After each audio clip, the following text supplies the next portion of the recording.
Chapter 2481 to 2490।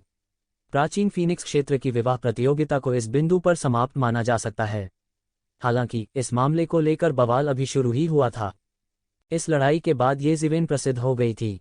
उन्होंने deadly scholar की पहचान के साथ कई शक्तिशाली दुश्मनों को हराया था और अंत में विवाह प्रतियोगिता के चैंपियन बन गए थे। उन्हें वर्तमान युग के देवताओं में शीर्ष स्थान दिया जा सकता है। दूसरी ओर प्राचीन फीनिक्स दायरे को इस बार दोहरा नुकसान हुआ था। उन्होंने बहुत चेहरा खो दिया था। उन्होंने मूल रूप से येज़िवेन और हुआ मेघान के बीच सगाई से इनकार किया था और हुआ मेघान के लिए एक नया पति खोजने की कोशिश की थी। हालांकि उन्होंने उम्मीद नहीं की थी कि अंत में येज़िवेन ही होगा। यह चेहरे पर एक गंभीर तमाचा था। यह अज्ञात था कि कितने लोग गुप्त रूप से प्राचीन फीनिक्स क्षेत्र को एक मजाक के रूप में देख रहे थे। आखिरकार यह अब भी वही व्यक्ति था। यह कहा जा सकता है कि इस अवधि के दौरान उनके प्रयास व्यर्थ गए थे। इस बीच और भी बड़ी ताकतें प्राचीन फीनिक्स दायरे और हिडन वैली के बीच संभावित गठबंधन पर ध्यान दे रही थीं। इससे उन्हें थोड़ी राहत मिली। आखिरकार हिडन वैली के साथ एक गठबंधन दो उत्तराधिकारियों के बीच एक गठबंधन से बेहतर था जिसने सम्राट लॉर्ड्स का उत्पादन किया था। सम्राट लॉर्ड्स उत्पन्न करने वाली दो विरासतों के बीच गठबंधन के परिणाम बहुत गंभीर होंगे। रीगल संप्रदाय के लोग दहशत की स्थिति में होंगे। खासकर अचानक हुए बदलावों के इस दौर में कई लोगों ने बेचैनी महसूस की। इस बार प्राचीन फोनिक्स क्षेत्र की विवाह प्रतियोगिता में भाग लेने के लिए कई विशेषज्ञ आए थे। हालांकि कोई नहीं जानता था कि उनमें से कितने गुप्त रूप से प्रतियोगिता में तोड़फोड़ करने के इरादे से आए थे। शायद बहुत से ऐसे नहीं थे जो वास्तव में ईमानदारी के साथ आए थे। बहुत से लोगों ने अनुमान लगाया कि प्राचीन फीनिक्स क्षेत्र ने अंत में येज़िवेन को अस्वीकार नहीं किया था क्योंकि यह अधिक शर्मनाक होगा। कम से कम येज़िवेन और हुआ मेघान संकट मोचक की तलाश करने के बजाय ईमानदार थे। नहीं तो यह और भी शर्मनाक होगा। इसके अलावा हिडन वैली सबसे उपयुक्त विकल्प नहीं था। हालांकि यह एक प्राचीन शाही संप्रदाय था जो लंबे समय से अस्तित्व में था। उन संप्रदायों की तुलना में जिनमें केवल एक रीगल विशेषज्ञ था, वह कई गुना अधिक शक्तिशाली था। इसलिए इसे एक उपयुक्त बाहरी सहायता के रूप में माना जा सकता है। इसके अलावा हिडन वैली के साथ सहयोग करने से उन्हें अन्य ताकतों के साथ गठबंधन बनाने से नहीं रोका जा सकेगा। हर बार सहयोग की एक कड़ी के रूप में स्वर्गीय फीनिक्स मैडन का उपयोग करना आवश्यक नहीं था। हालांकि प्राचीन फीनिक्स क्षेत्र ने इस बार भी बहुत कुछ खो दिया था। हालांकि कुछ लोगों ने यह भी कहा कि प्राचीन फीनिक्स वर्ल्ड ने बहुत लाभ कमाया था। स्वाभाविक रूप से येज़िवेन की ताकत और जन्मजात प्रतिभा का उल्लेख करने की आवश्यकता नहीं थी। उसे अपने दाव की पुष्टि किए हुए कितने साल हो गए थे। फिर भी वह पहले से ही एओ चाओज़ोंग जैसे समकालीन प्रतिभा के बराबर था, जिसने हजारों वर्षों तक अपने दाव की पुष्टि की थी। इस तरह की ताकत के साथ उन्हें सर्वश्रेष्ठ प्रतिभाओं में से एक माना जा सकता था, भले ही उन्हें सम्राट की विरासत में रखा गया हो। इस समय येज़िवेन, येवुडी और लिटिल कुनपेंग प्राचीन फीनिक्स वर्ल्ड की गहराई की ओर बढ़ रहे थे। प्राचीन फीनिक्स वर्ल्ड के एक देवता के मार्गदर्शन में वे हुआ मेघान की तलाश में गए। चूंकि फैंग नांटियन पहले ही सहमत हो गए थे, तो उन दोनों को अलग थलग करने का कोई मतलब नहीं था। हाँ, भाभी हमें देखकर जरूर चौंक जाएंगी, येवुडी ने उत्साह से कहा। उसने लंबे समय तक येज़िवेन का पीछा किया था। उसने बहुत कुछ देखा था। यह कहा जा सकता है कि खुशी का मार्ग असफलताओं से भरा हुआ था। येज़िवेन के मुंह के कोने मुस्कुराहट में बदल गए। वह अपने हृदय के उत्साह को दबा नहीं सका। उसने उसे कई सालों से नहीं देखा था। हालांकि वह उतना उत्साहित नहीं था जितना उसने सोचा था जब उसने हुआ मेघान को फिर से देखा। वह स्तब्ध होकर वहीं खड़ा रहा और चुप रहा। आपने वजन कम किया है, येज़िवेन ने अपना मुंह खोला और कहा। हुआ मेघान कई 100 साल पहले की तुलना में और भी दुबली हो गई थी। तुम नहीं बदले। हुआ मेघान ने मुस्कराते हुए येज़िवेन को देखा। ऐसा लगता था जैसे वह हमेशा जोश से भरा हुआ था। ऐसा लग रहा था कि दुनिया की कोई भी चीज़ उसे रोक नहीं सकती। वह 1000 साल बाद भी या 10,000 साल बाद भी ऐसा ही रहेगा। येज़िवेन ने हुआ मेघान का छोटा सा हाथ खींच लिया और कहा, आखिरकार मैंने इसे कर लिया है, अब हमें साथ रहने से कोई नहीं रोक सकता। मुझे पता था कि तुम यह कर सकते हो। हुआ मेघान ने सिर हिलाया। उसकी आंखों में रोशनी की एक किरण टिमटिमा उठी। लंबी कहानी को छोटा करो। अचानक शून्य में एक बूढ़ा व्यक्ति प्रकट हुआ। यह है? येज़िवेन ने पूछा। यह मेरे मास्टर का पुराना अधीनस्थ है, ओल्ड शेन, हुआ मेघान ने जवाब दिया। वह जिस मास्टर के बारे में बात कर रही थी वह स्वाभाविक रूप से उसका मास्टर फीनिक्स किंग था। फीनिक्स किंग इतने सालों से प्राचीन फीनिक्स वर्ल्ड का प्रभारी था, इसलिए उनके लिए कुछ पुराने अधीनस्थों का होना सामान्य बात थी। गॉडफन स्टार ओशन में फीनिक्स किंग के साथ मरना उनके लिए असंभव था। यह ओल्ड शेन फीनिक्स रेस का सदस्य नहीं था, तो उनके पास वह विशेष आभा नहीं थी। हालांकि उनकी ताकत अथाह थी। यहाँ तक कि एक शिवेन भी उसकी ताकत की गहराई नहीं देख सकती थी। हालांकि उन्हें एक स्पष्ट एहसास था कि वह ज्वाला भगवान से मिले थे। एक ही तरह का एहसास था। अथाह अभिवादन ओल्ड शेन। येज़िवेन ने अपने हाथों को प्रणाम किया और कहा। ओल्ड शेन ने कुछ नहीं कहा। वास्तव में यह कहा जा सकता था कि वो येशिवेन के साथ डील नहीं करना चाहता था। वास्तव में वो येशिवेन से बात भी नहीं करना चाहता था। इसे छोटा करें, समय कीमती है, ओल्ड शेन ने बर्फीले अंदाज में कहा। जब वह हुआ मैंधान से बात कर रहा था तभी वह मुस्कुराया। हुआ मैंधान ने अपने चेहरे पर एक अजीब भाव के साथ कहा। फिर उसने येशिवेन को सब कुछ समझाया। यह पता चला कि उनके सामने वाला व्यक्ति हुआ मैंधान का सच्चा स्व नहीं था। इसके बजाय यह सिर्फ एक अवतार था जिसे उसने बनाया था। उसका सच्चा स्व यहाँ नहीं था। वास्तव में यह प्राचीन फीनिक्स वर्ल्ड में भी नहीं था। इसके बजाय यह दूसरी जगह था। यह स्वर्गीय फीनिक्स झील के गुप्त क्षेत्र में गहराई में दबा हुआ था। यह गुप्त क्षेत्र स्वर्गीय फीनिक्स रक्त रेखा से संबंधित था। इसे पीछे छोड़ दिया गया था जब हेवनली फीनिक्स ब्लडलाइन अभी भी प्राचीन फीनिक्स वर्ल्ड का प्रभारी था। यह गुप्त क्षेत्र स्वर्गीय फीनिक्स रक्त रेखा से संबंधित था। केवल स्वर्गीय फीनिक्स रक्त रेखा का रक्त ही इसे खोल सकता था। हालांकि स्वर्गीय फीनिक्स रक्त रेखा के कई वंशज नहीं थे। बाद में विरासत को तोड़ दिया गया था। वास्तव में बहुत से लोगों को इस रहस्य के बारे में पता भी नहीं था।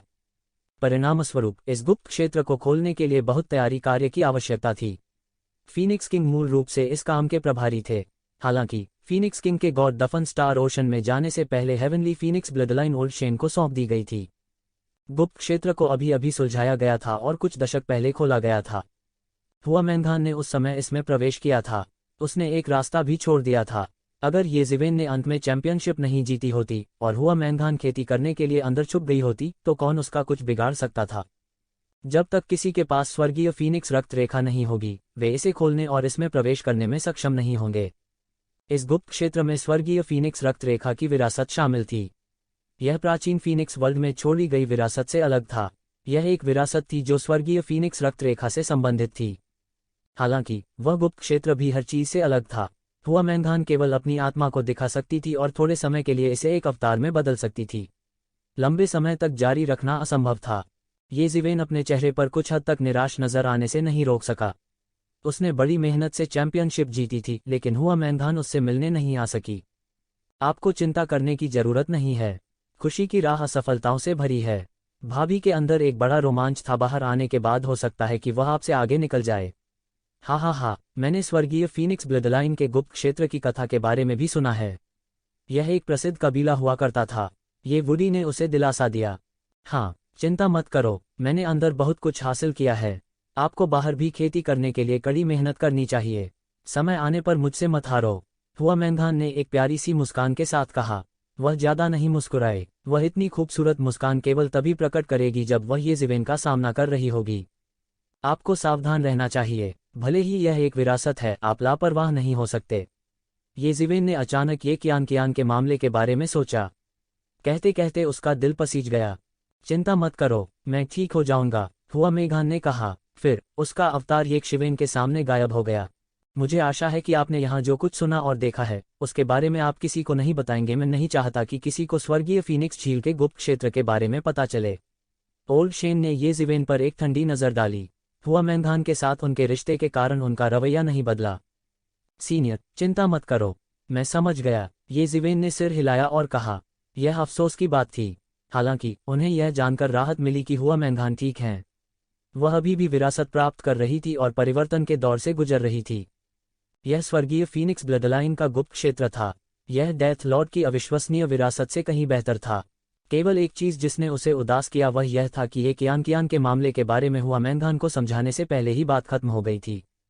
आप फीनिक्स किंग द्वारा पहचाने गए दामाद हैं। फैंग नांटियन के पास इस बार कहने के लिए कुछ नहीं है। आपने अच्छा किया, आपने फीनिक्स किंग की उम्मीदों को निराश नहीं किया, पुराने शेन ने कहा। कुछ समय बाद आप हिडन वैली से किसी को शादी का प्रस्ताव देने के लिए भेजने के लिए कह सकते हैं। यंग लेडी के एकांतवास से बाहर आने के बाद आप शादी कर सकते हैं। हालांकि फीनिक्स किंग के फरमान के अनुसार आपके वंशजों में से एक को प्राचीन फीनिक्स दायरे में प्रवेश करना चाहिए और स्काई फीनिक्स की रक्त रेखा को जारी रखना चाहिए। आपको इस शर्त से सहमत होना चाहिए। ओल्ड शेन के शब्द बहुत कठोर थे। उसने येशिवेन को पछताने का कोई मौका नहीं दिया। येज़िवेन थोड़ा शर्मिंदा दिखे। हालांकि इस मामले को ज्यादा तूल नहीं दिया गया। यदि उसके और हुआ मेघान के भविष्य में कुछ बच्चे होते तो उनमें से एक प्राचीन फीनिक्स डोमेन में प्रवेश कर सकता था। यह एक अच्छा विकल्प होगा। मैं अवज्ञा करने की हिम्मत नहीं करूंगा, ये ज़िवेन ने तुरंत कहा। अच्छी बात है, तुम वापस जा सकते हो। जब मिस बंद कमरे में प्रशिक्षण पूरा कर लेंगी तब मैं आपको सूचित करूंगी। आप उस समय शादी की तैयारी कर सकते हैं। जैसे ही उसने बोलना समाप्त किया ओल्ड शेन शून्य में गायब हो गया। ये ज़िवेन और बाकी दोनों ने एक दूसरे को देखा। तो वुडी ने ओल्ड शेन के कंधे को थपथपाया और कहा, अपना समय लो। उनमें से 3 प्राचीन फीनिक्स डोमेन छोड़ने की जल्दी में नहीं थे। उन्हें प्राचीन फीनिक्स डोमेन में एक पर्वत शिखर मिला। फिर 2 व्यक्ति और एक पक्षी बैठ गए। हमें इस तरह बैठे हुए बहुत समय हो गया है, तो वुडी ने कहा। हाँ, मैंने सुना है कि अब आप स्वर्गीय न्यायालय के मास्टर बन गए हैं। बहुत से लोग आपके साथ परेशानी की तलाश कर रहे होंगे। ये ज़िवेन हंसे और कहा, वे सभी लोग हैं जो खुद को कम मानते हैं। वे सोचते हैं कि वे केवल इसलिए स्वर्गीय न्यायालय में प्रवेश करने के योग्य हैं क्योंकि उनके पास दानव सम्राट का वंश है। वे वास्तव में बेवकूफ़ हैं, ये वुडी ने तिरस्कारपूर्वक कहा। फिर उसने कुनपेंग के सिर को थपथपाया और कहा, यह बच्चा स्वर्गीय न्यायालय के दानव गुरु का वंशज है। क्या होगा अगर तुम उसे कुछ समय के लिए मुझे उधार दे दो? दहाड़! युवा कुनपेंग धीमी आवाज में दहाड़ा। उसने ये वुडी का हाथ लगभग काट ही दिया था। यह छोटा लड़का जानता था कि ये वुडी और ये ज़िवेन करीब थे, लेकिन वह नहीं जानता था कि ये वुडी इतने करीब थे। हे, ये वुडी चमकते हुए मुस्कुराए। तुम इतने उग्र क्यों हो? आप बस उसके नाम का उपयोग करना चाहते हैं। ये ज़िवेन ने अवाक होकर ये वुडी को देखा। जैसे ही ये वुडी ने कहा, वह जानता था कि ये वुडी क्या योजना बना रहा है। प्राचीन स्वर्गीय न्यायालय ने मना कर दिया। न केवल गोल्डन क्रो रक्त रेखा मर गई, बल्कि प्राचीन दानव मास्टर कुनपेंग, जो 2 दानव सम्राटों के समान स्तर पर थे, की भी मृत्यु हो गई। उनके वंशज लंबे समय तक दिखाई नहीं दिए। उस समय दानव गुरु कुनपेंग के भी कई पुराने अधीनस्थ थे। प्राचीन स्वर्गीय न्यायालय के मना करने के बाद ये लोग एकांत में रहते थे। एक बार जब वे एकजुट हो गए तो वे एक अत्यंत शक्तिशाली शक्ति होंगे। इसके अलावा उसे केवल दानव सम्राट की विरासत में मिली थी और उसने पहले ही इतने सारे लोगों का ध्यान आकर्षित कर लिया था। यदि वह प्राचीन दानव गुरु के वंशजों को खींच सकता है तो वह बहुत से लोगों को चुप कराने में सक्षम होगा। एक दानव सम्राट की विरासत और एक दानव मास्टर की विरासत। प्राचीन स्वर्गीय न्यायालय अंततः आकार लेना शुरू कर रहा था। यह अब कोई महत्वहीन शक्ति नहीं थी। इसे इतना बुरा मत बनाओ। यह छोटा आदमी स्वर्गीय न्यायालय का दानव गुरु भी हो सकता है। मैं स्वर्गीय न्यायालय में उसके पूर्वज की शक्ति और स्थिति वापस कर दूंगा। तुम्हें पता है, मुझे भी कुछ दानव मास्टर की विरासत के बारे में पता है। अगर यह छोटा आदमी इसे प्राप्त कर सकता है तो निश्चित रूप से उसकी खेती में दिन दूनी रात चौगुनी तरक्की होगी, ये वुडी ने कहा। ये ज़िवेन ने एक पल के लिए सोचा। यह वास्तव में युवा कुनपेंग के लिए एक उत्कृष्ट पसंद थी। कुरपुर्स्ट रोड 1000 साल में खुलेगा। मुझे लगता है अपने व्यक्तित्व के साथ आप निश्चित रूप से अंदर जाकर कोशिश करेंगे, है ना? ये वुडी ने ये ज़िवेन से कहा। ये ज़िवेन ने इससे इनकार नहीं किया। ये वुडी इतने लंबे समय से उसका पीछा कर रहा था, वह उसे बहुत अच्छी तरह जानता था। अपनी ताकत से अगर हम अगली बार का इंतजार करते हैं तो हम निश्चित रूप से हावी होने में सक्षम होंगे। लेकिन अब यह पर्याप्त नहीं है। 1000 साल से भी कम समय में मैं भी एकांत में साधना करूंगा और दानव सम्राट के रास्ते पर चलूंगा। उद्धरण चिन्ह विस्मयादिबोधक चिन्ह उद्धरण चिन्ह। ये वुडी ने कहा, अगर मैं गलत नहीं हूं तो हुआ मेघान को भी उसी रास्ते पर चलना चाहिए। वुडी ने कहा, अगर मैं गलत नहीं हूं, हुआ मेघान इस रास्ते पर चला होगा। प्राचीन समय में कई शक्तिशाली और अजेय व्यक्ति ऐसी विरासत को पीछे छोड़ देंगे। वे अपनी साधना प्रक्रिया को एक गुप्त क्षेत्र में बदल देंगे जहां हम प्रवेश कर सकते हैं और वह सब कुछ समझ सकते हैं जिसे उन्होंने अतीत में महसूस किया था। हम उन महान लड़ाइयों में भी भाग ले सकते हैं जिनमें उन्होंने भाग लिया था। लोगों को सुधारने का यह एक बहुत अच्छा तरीका है। इस छोटे लड़के के पूर्वज का भी ऐसा ही एक दानव मास्टर पथ था जो हमारे प्राचीन स्वर्गीय न्यायालय में है। यदि वह एक दिन बाहर आ सकता है तो वह निश्चित रूप से दानव मास्टर ब्लडलाइन की प्रतिष्ठा को पुनर्जीवित करेगा और दुनिया में प्रसिद्ध होगा। ये ज़िवेन जानती थी कि ये वुडी शर्तें बढ़ा रहा था। ऐसी स्थितियों को उदार नहीं कहा जा सकता था। ये वुडी के इतने गंभीर होने के लिए यह एक प्रकार की असाधारण विरासत होनी चाहिए। असुर कबीले के युवा गुरु मैन्यून, जिन्हें वह जानता था, असुर सम्राट द्वारा पीछे छोड़ी गई विरासत के एक गुप्त दायरे में प्रवेश कर गया था। उस स्थिति में यह समान होना चाहिए। यदि यह वह होता तो वह निश्चित रूप से तुरंत सहमत होता। हालांकि खतरा था। खतरे के बीच धन की मांग की गई। इस दुनिया में ऐसा कोई व्यवसाय नहीं था जिसके मुनाफे की गारंटी हो। यदि उसने नियमों का पालन किया होता तो यह कहना कठिन था कि क्या वह अब तक 10,000 वर्षों के दायरे में पहुंच गया होता। हालांकि इस मामले में खुद छोटा आदमी शामिल था। वह अपनी सीमाओं को लांघना नहीं चाहता था और अपनी ओर से निर्णय लेना चाहता था। यह आप खुद तय करें, मैं आपके लिए कोई फैसला नहीं लूंगा, तू जिविन ने कहा। इस तरह की विरासत बहुत खतरनाक होनी चाहिए। उसने ये वुडी की ओर रुख किया और पूछा। हाँ, बहुत से लोग इसे सहन नहीं कर सके और उन्हें वहां मौत के घाट उतार दिया गया। उन्हें वहां कुछ खूनी लड़ाइयों का अनुभव भी हो सकता है। कई लोग जो सम्राट बन सकते हैं, उन्होंने अनगिनत खूनी लड़ाइयों का अनुभव किया है। जब तक वे इसे एक बार भी सहन नहीं कर सकते, वे वहीं मर जाएंगे। हालांकि अगर वे सफल हो सकते हैं तो उनका भविष्य असीम होगा। ये वुडी ने कुछ भी नहीं छिपाया और सीधे कहा। तो क्या मेघान खतरे में नहीं है? तू जिविन ने पूछा। मुझे ऐसा नहीं लगता। हालांकि इस तरह की चीजें बहुत खतरनाक हैं। स्वर्गीय फीनिक्स रक्तरेखा इतने लंबे समय से चली आ रही है। उन्हें बहुत अनुभवी होना चाहिए। कम से कम खतरे की डिग्री हमारे मुकाबले बहुत कम है, ये वुडी ने कहा। ये शिवेन पूरी तरह से चिंतित थी। हालांकि अब उसके लिए चिंता करना बेकार था। वह केवल यह आशा कर सकता था कि हुआ मेंघान इसे सहन कर सके। दोनों की नज़र उस छोटे लड़के पर पड़ी। छोटे कुनपेंग ने ध्यान से सोचा और कहा, मैं जाकर दानव मास्टर पद को चुनौती देना चाहता हूँ। अच्छा, तुम एक आदमी हो, ये वुडी ने अंगूठा ऊपर करके और अपने चेहरे पर एक लापरवाह मुस्कान के साथ कहा। हालांकि मुझे वापस जाना होगा और इस बारे में अपने स्वामी से बात करनी होगी। जब यह हो जाएगा तो मैं आपको खोजने के लिए स्वर्गीय न्यायालय में जाऊंगा, छोटे कुनपेंग ने कहा। ये जिवेन ने ज्यादा कुछ नहीं कहा। अगर यह वह होता तो वह भी वही चुनाव करता। स्वाभाविक रूप से वह कुछ भी कहने की स्थिति में नहीं थे।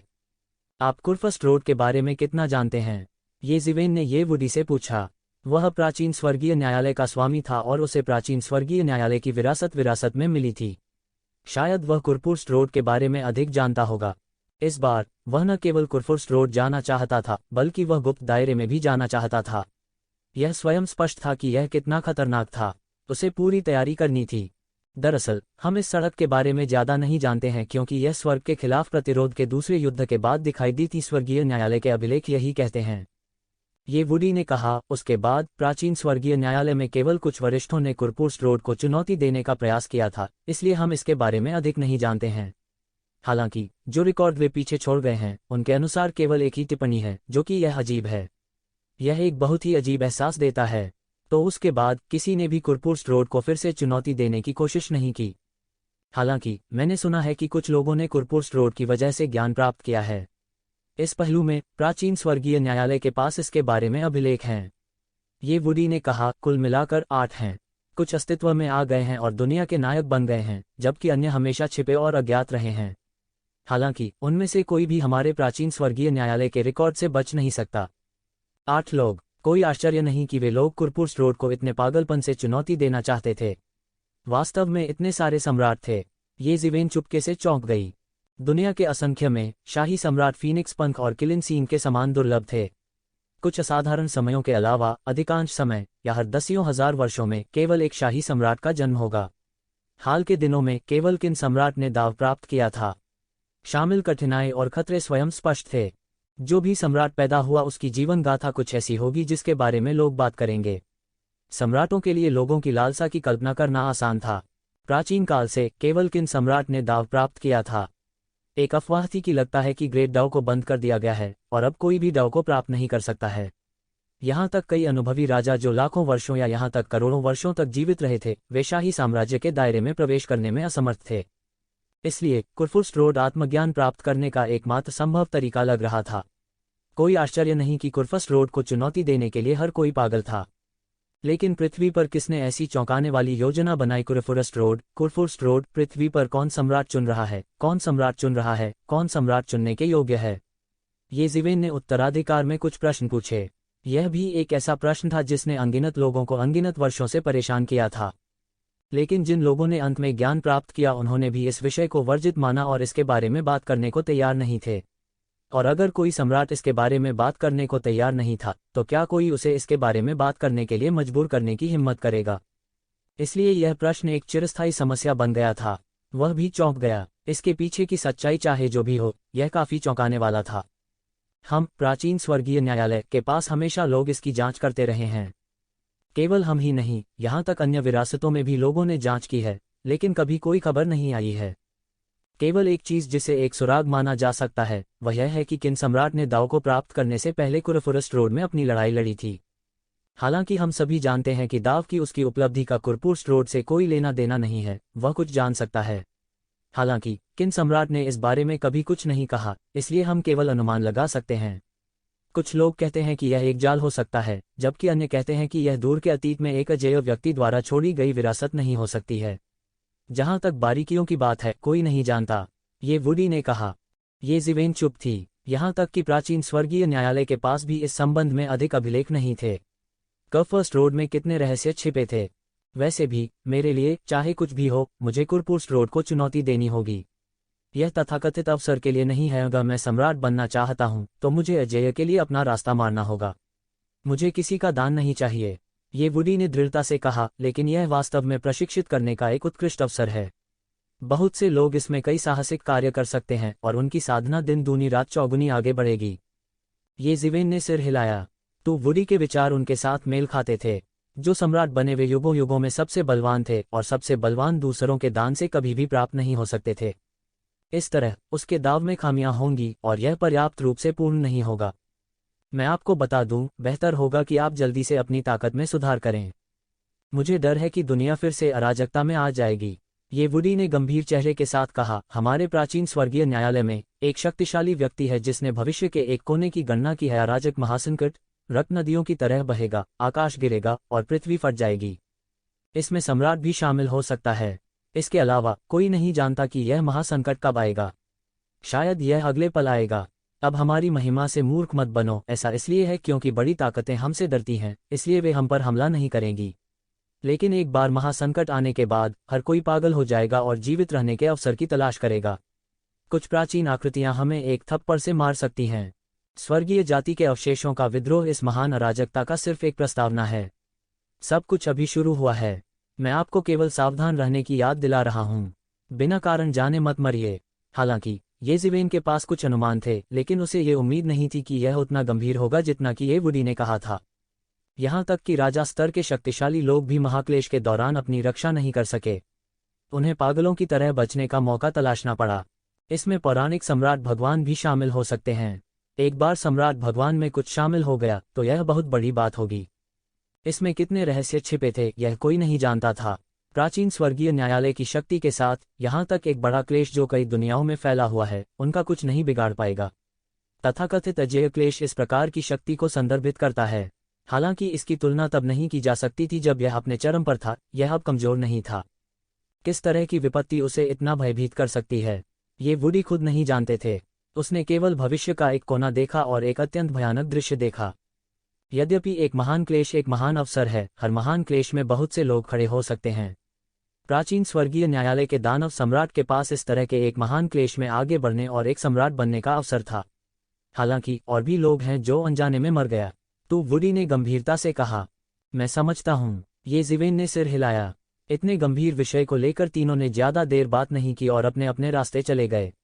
ये ज़िवेन और युवा कुनपेंग हिडन वैली में लौट आए। कुरफस्ट रोड के खुलने में अभी हजारों साल बाकी थे, इसलिए वे जल्दी में नहीं थे। हिडन वैली लौटने के बाद दोनों अपने अपने रास्ते भी चले गए। युवा कुनपेंग इस मामले पर बात करने के लिए गोल्डन रॉक के पुराने पूर्वज की तलाश करेंगे। ये ज़िवेन भी आग की लपटों के भगवान की तलाश में गए। इस समय आग के देवता को पहले ही खबर मिल गई थी कि एक शिवेन ने चैंपियनशिप जीत ली है। शाबाश, हा हा हा। फैंग नानटियन का चेहरा अब बहुत बदसूरत हो गया होगा। लपटों का देवता दिल खोलकर हंसा। जाहिर है वह फैंग नानटियन को बहुत पसंद नहीं करते थे। मैंने उसे नहीं देखा, लेकिन वह शायद बेहतर नहीं होगा। ये ज़िवेन भी बहुत अच्छे मूड में थी। वह सैकड़ों वर्षों से दबा हुआ था। वह अपने भाग्य को नियंत्रित नहीं कर सका और उसे अपनी पूरी ताकत से चैंपियनशिप के लिए लड़ना पड़ा। ठीक है, आपने इस बार अच्छा किया। आपको पुरस्कृत किया जाएगा। आपको आगे क्या होगा इसके बारे में चिंता करने की जरूरत नहीं है। हम इसका ध्यान रखेंगे। हम लोगों को शादी का प्रस्ताव देने के लिए प्राचीन फीनिक्स क्षेत्र में भेजेंगे। प्राचीन फीनिक्स क्षेत्र अभी भी घोड़े से बड़ा है। वे हिडन वैली से भी मजबूत हैं। यह गठबंधन हिडन वैली के लिए बहुत फायदेमंद होगा, लपटों के भगवान ने कहा। जैसा कि फ्लेम मास्टर ने कहा था, एक भूखा ऊंट अभी भी एक घोड़े से बड़ा था। यहां तक अगर प्राचीन फीनिक्स दायरे में गिरावट आई थी तब भी यह हिडन वैली से अधिक मजबूत होगा। हिडन वैली के लिए इस गठबंधन के लाभों का उल्लेख करने की कोई आवश्यकता नहीं थी। मैं कर्फर्स्ट रोड में प्रवेश करना चाहता हूं। ये ज़िवेन ने कुछ भी नहीं छुपाया और सीधे कहा, क्या आप कुरफुर्स्ट रोड में प्रवेश करने जा रहे हैं? आग की लपटों के देवता ने येकशिवेन को आश्चर्य से देखा। वह यह भी नहीं जानता था कि उसने कुरपुर्स रोड की किंवदंती के बारे में कहाँ सुना था। आपको ध्यान से सोचना होगा। यहाँ तक मुझे भी वहाँ जाने का ज्यादा भरोसा नहीं है। आपके लिए वहाँ तथाकथित अवसर तलाशना आसान नहीं होगा। प्राचीन काल से कई उत्कृष्ट लोग कुरपुर्स रोड में प्रवेश कर चुके हैं और बाहर निकल चुके हैं। हालांकि उनमें से कुछ ही तथाकथित अवसर प्राप्त करने में कामयाब रहे। मैंने इसके माध्यम से सोचा है। मेरे पास जाने के मेरे कारण हैं, लेकिन यह उस तथाकथित अवसर के लिए नहीं है। येज़िवेन ने सिर हिलाया और कहा, चूंकि आप उस तथाकथित अवसर के लिए नहीं जा रहे हैं, यह ठीक है। वह अवसर शायद दुनिया के कुछ सबसे भयानक प्रतिभाओं को इकट्ठा करेगा। यदि आप इसके लिए लड़ते हैं तो आपके पास जीवित रहने का मौका नहीं होगा। उस अवसर के लिए लड़ने का आदेश दें, हर कोई कुछ भी करेगा। फ्लेम मास्टर ने राहत की सांस ली।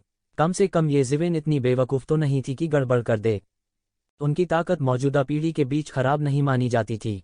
हालांकि प्राचीन समय में उन प्रतिभाओं की तुलना में उनकी तुलना करने का कोई तरीका नहीं था। हालांकि जब से आपने प्रवेश करने का फैसला किया है, आप अगले 1000 वर्षों में हार नहीं मान सकते। ऐसा ही हुआ कि आपने इस बार एक महान योगदान दिया है। एक जगह है जो आपके लिए खोली जा सकती है, लॉ मास्टर ने कहा। किस जगह? येज़िवेन ने पूछा। हिडन वैली में एक सीनियर ने दुर्घटनावश इसकी खोज की थी। यह एक प्राचीन सड़क है। यह प्राचीन सड़क बहुत खतरनाक है, लेकिन यह बहुत कठिन भी है। यदि आप कुरपुर्स रोड में जीवित रहना चाहते हैं तो आपको यह सड़क अपनानी होगी, क्योंकि कुरपुर्स रोड इससे भी ज्यादा भयानक हो सकता है। लॉ मास्टर ने कहा, मुझे नहीं पता कि इस प्राचीन सड़क को किसने पीछे छोड़ दिया, लेकिन केवल एक चीज जो मैं सुनिश्चित कर सकता हूं वह यह है कि यह एक बिजलीघर द्वारा पीछे छोड़ी गई मानसिक यात्रा प्रतीत होती है जिसने राजा के स्तर को पार कर लिया है। यह सिर्फ इतना है कि यह प्राचीन सड़क है, प्राचीन काल से कई बार खोला गया है। हिडन वैली के कई अद्वितीय प्रतिभाओं ने इसमें प्रवेश किया है। उनमें से ज्यादातर की इसमें मौत हो गई है, लेकिन कुछ जिंदा निकल गए हैं। उनमें से एक मैं हूं। हाल के वर्षों में इस प्राचीन सड़क को खोलने के लिए किसी को भी मानक तक पहुंचे हुए एक लंबा समय हो गया है। आमतौर पर इसे अब जनता के लिए नहीं खोला जाएगा। ऐसा इसलिए क्योंकि कुछ और उपयोगों के बाद यह प्राचीन सड़क भी ढह जाएगी। येज़िवेन ने मन ही मन सोचा। जैसा कि अपेक्षित था, यदि इस सड़क को पहले ही खोल दिया गया होता तो फ्लेम मास्टर की सबसे अधिक संभावना उन शीर्ष व्यक्तियों में से एक होती जो इससे बाहर चले गए होते। जो लोग इससे बाहर निकल सकते हैं वे सभी शीर्ष व्यक्ति होने चाहिए। अब जबकि प्राचीन सड़क ढहने वाली है, चयन मानक पहले की तुलना में बहुत सख्त है। आप इन सभी वर्षों में प्रथम हैं। सबसे पहले आप योग्य हैं। दूसरी बात, यह आपको हिडन वैली में आपके महान योगदान के लिए पुरस्कृत करने के लिए है। मैं आपके लिए इस मामले की रिपोर्ट करूंगा। हालांकि इससे पहले आप बेहतर तरीके से वह सब कुछ व्यवस्थित कर लेंगे जो आपको स्वयं निपटाने की आवश्यकता है।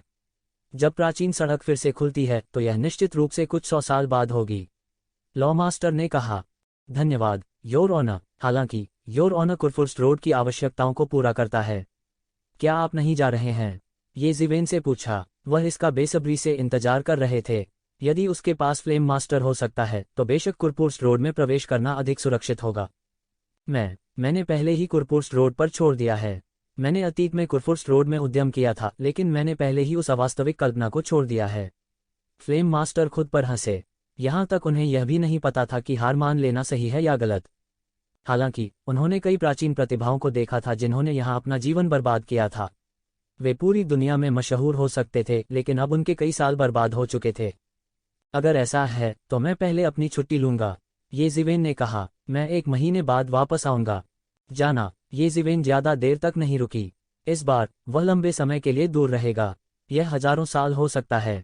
उसके बाद कुरपुर्स रोड पर उसकी मृत्यु भी हो सकती है। यह बेहद खतरनाक जगह थी। यहाँ तक येकशिवेन जैसे व्यक्ति में भी आत्मविश्वास नहीं था।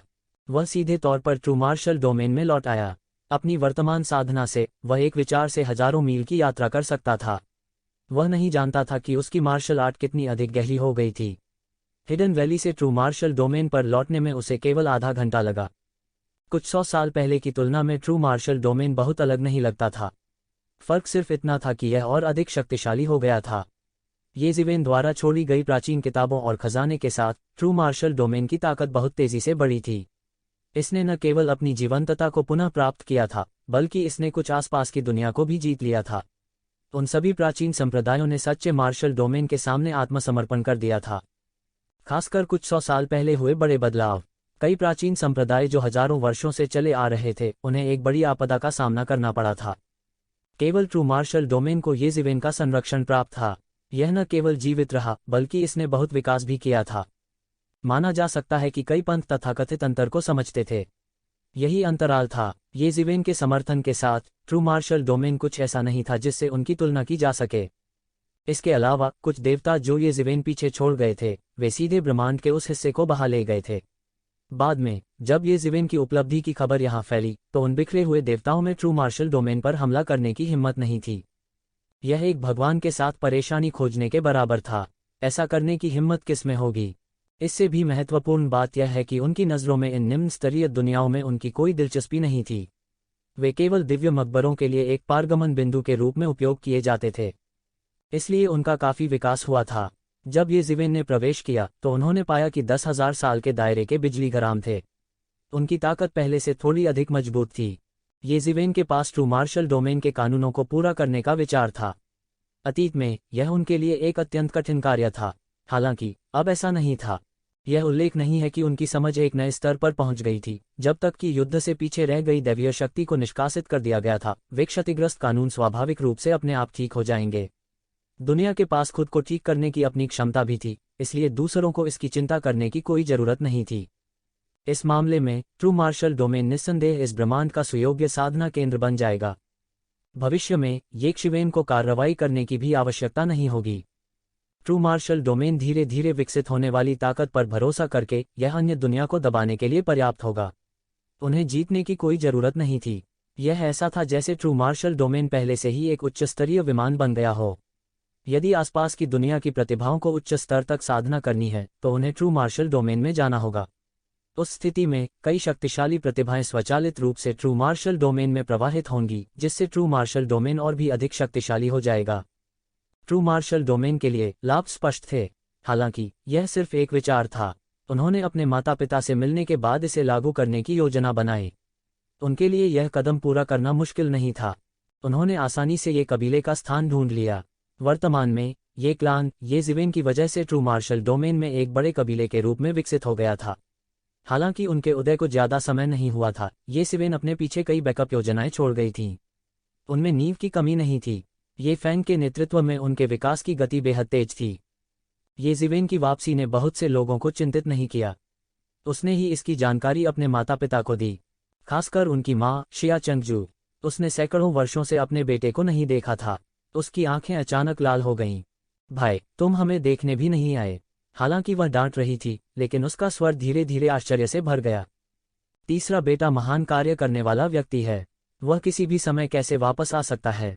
ये कोंगमिंग कहने से खुद को रोक नहीं पाए। हालांकि उनका लहजा बेहद खुशनुमा था। क्या महान कार्य करने वाले लोगों को परिवार की देखभाल करने की आवश्यकता नहीं है? जिया चंगस्यू ने अपनी आंखें अपने पति की ओर घुमाईं और एक सवाल पूछा, जिससे ये जीवेन के सिर में झुनझुनी आ गई। आप पहले से ही इतने बूढ़े हो गए हैं, क्या आपको अभी तक पत्नी मिली है? इस सवाल ने सचमुच उसकी खोपड़ी को झकझोर कर रख दिया। यह ऐसा था जैसे वह अपने पिछले जन्म में शादी करने के लिए आग्रह किए जाने की भावना पर लौट आया हो। देखो, तुम कितने साल के हो, तुम अब बच्चे नहीं हो। तुम्हारे बड़े भाई के परपोते तो इधर उधर भाग दौड़ कर सकते हैं, फिर भी तुम्हारा कोई साथी नहीं है। उस हुआ मैंगान के बारे में क्या? जिया चंगस्यू ने कहा, उसे अभी भी हुआ मैंगान के बारे में स्पष्ट रूप से याद है।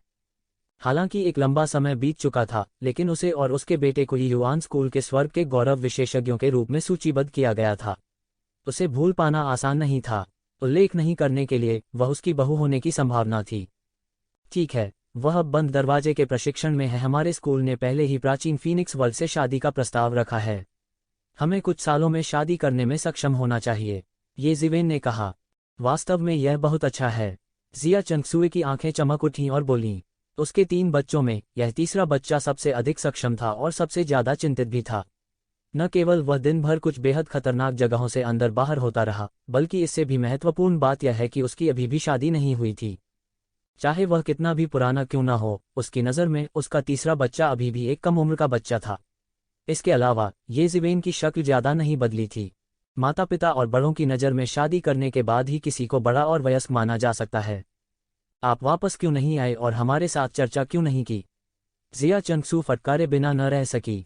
उसे ये जीवेन और उनके बीच के रिश्ते पर संदेह नहीं था, लेकिन वह कुछ असंतुष्ट थी, क्योंकि यह एक राजनीतिक विवाह है। यह मुख्य रूप से 2 संप्रदायों के बुजुर्गों द्वारा नियंत्रित किया जाता है। वह अब बंद दरवाजे के प्रशिक्षण में है।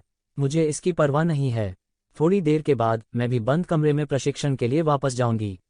ये जिवेन खुद को समझाए बिना नहीं रह सकी। जब मेरी शादी होगी तो मैं स्वाभाविक रूप से आप सभी को बुलाऊंगी। ये कोंगमिंग ने आह भरी। वह एक ऐसे व्यक्ति भी थे जो लंबे समय तक उच्च पद पर रहे थे। वह स्वाभाविक रूप से समझते थे कि एक राजनीतिक विवाह क्या दर्शाता है। हालांकि वह नहीं जानता था कि येक शिवेन कितना शक्तिशाली था, वह इसकी कल्पना कर सकता था। लेकिन फिर भी येक शिवेन को अभी भी एक राजनीतिक विवाह के भाग्य को स्वीकार करना पड़ा।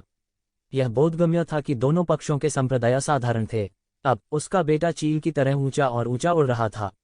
यह अब वह स्तर नहीं रह गया था जिस तक वह अतीत में पहुंच सकता था। जब वह छोटा था तब भी वह हाथ बंटा सकता था, लेकिन अब उनके पास चुपचाप उनका समर्थन करने के अलावा कोई चारा नहीं था। आप इस समय वापस आ गए, ऐसा इसलिए होना चाहिए क्योंकि अगली बात बहुत महत्वपूर्ण या बहुत खतरनाक होगी, ये कोंगमिंग ने कहा। वह येक शिवेन के चरित्र को अच्छी तरह से जानता था। वह एक क्लॉकवर्क रोबोट की तरह था। उनका तेज अनुपम था, उसे कोई नहीं रोक सका। उन्होंने बंद दरवाजे के प्रशिक्षण से पहले वापस आने का विकल्प चुना था। यह अवश्य ही होना चाहिए क्योंकि अगला मामला बहुत महत्वपूर्ण था, या यह बहुत ही खतरनाक हो सकता है। इसलिए उन्होंने वापस आने का फैसला किया। नहीं, येक शिवेन ने ज्यादा कुछ नहीं कहा क्योंकि वह नहीं चाहता था कि वे चिंता करें। यह सिर्फ इतना है कि मैं लंबे समय तक बंद कमरे में प्रशिक्षण में रह सकता हूँ। मुझे अपने माता पिता की याद आती है, इसलिए मैं उन्हें देखने के लिए वापस आ गया। अफवाह यह है कि आपने अपने ताऊ को सिद्ध कर लिया है और भगवान बन गए हैं।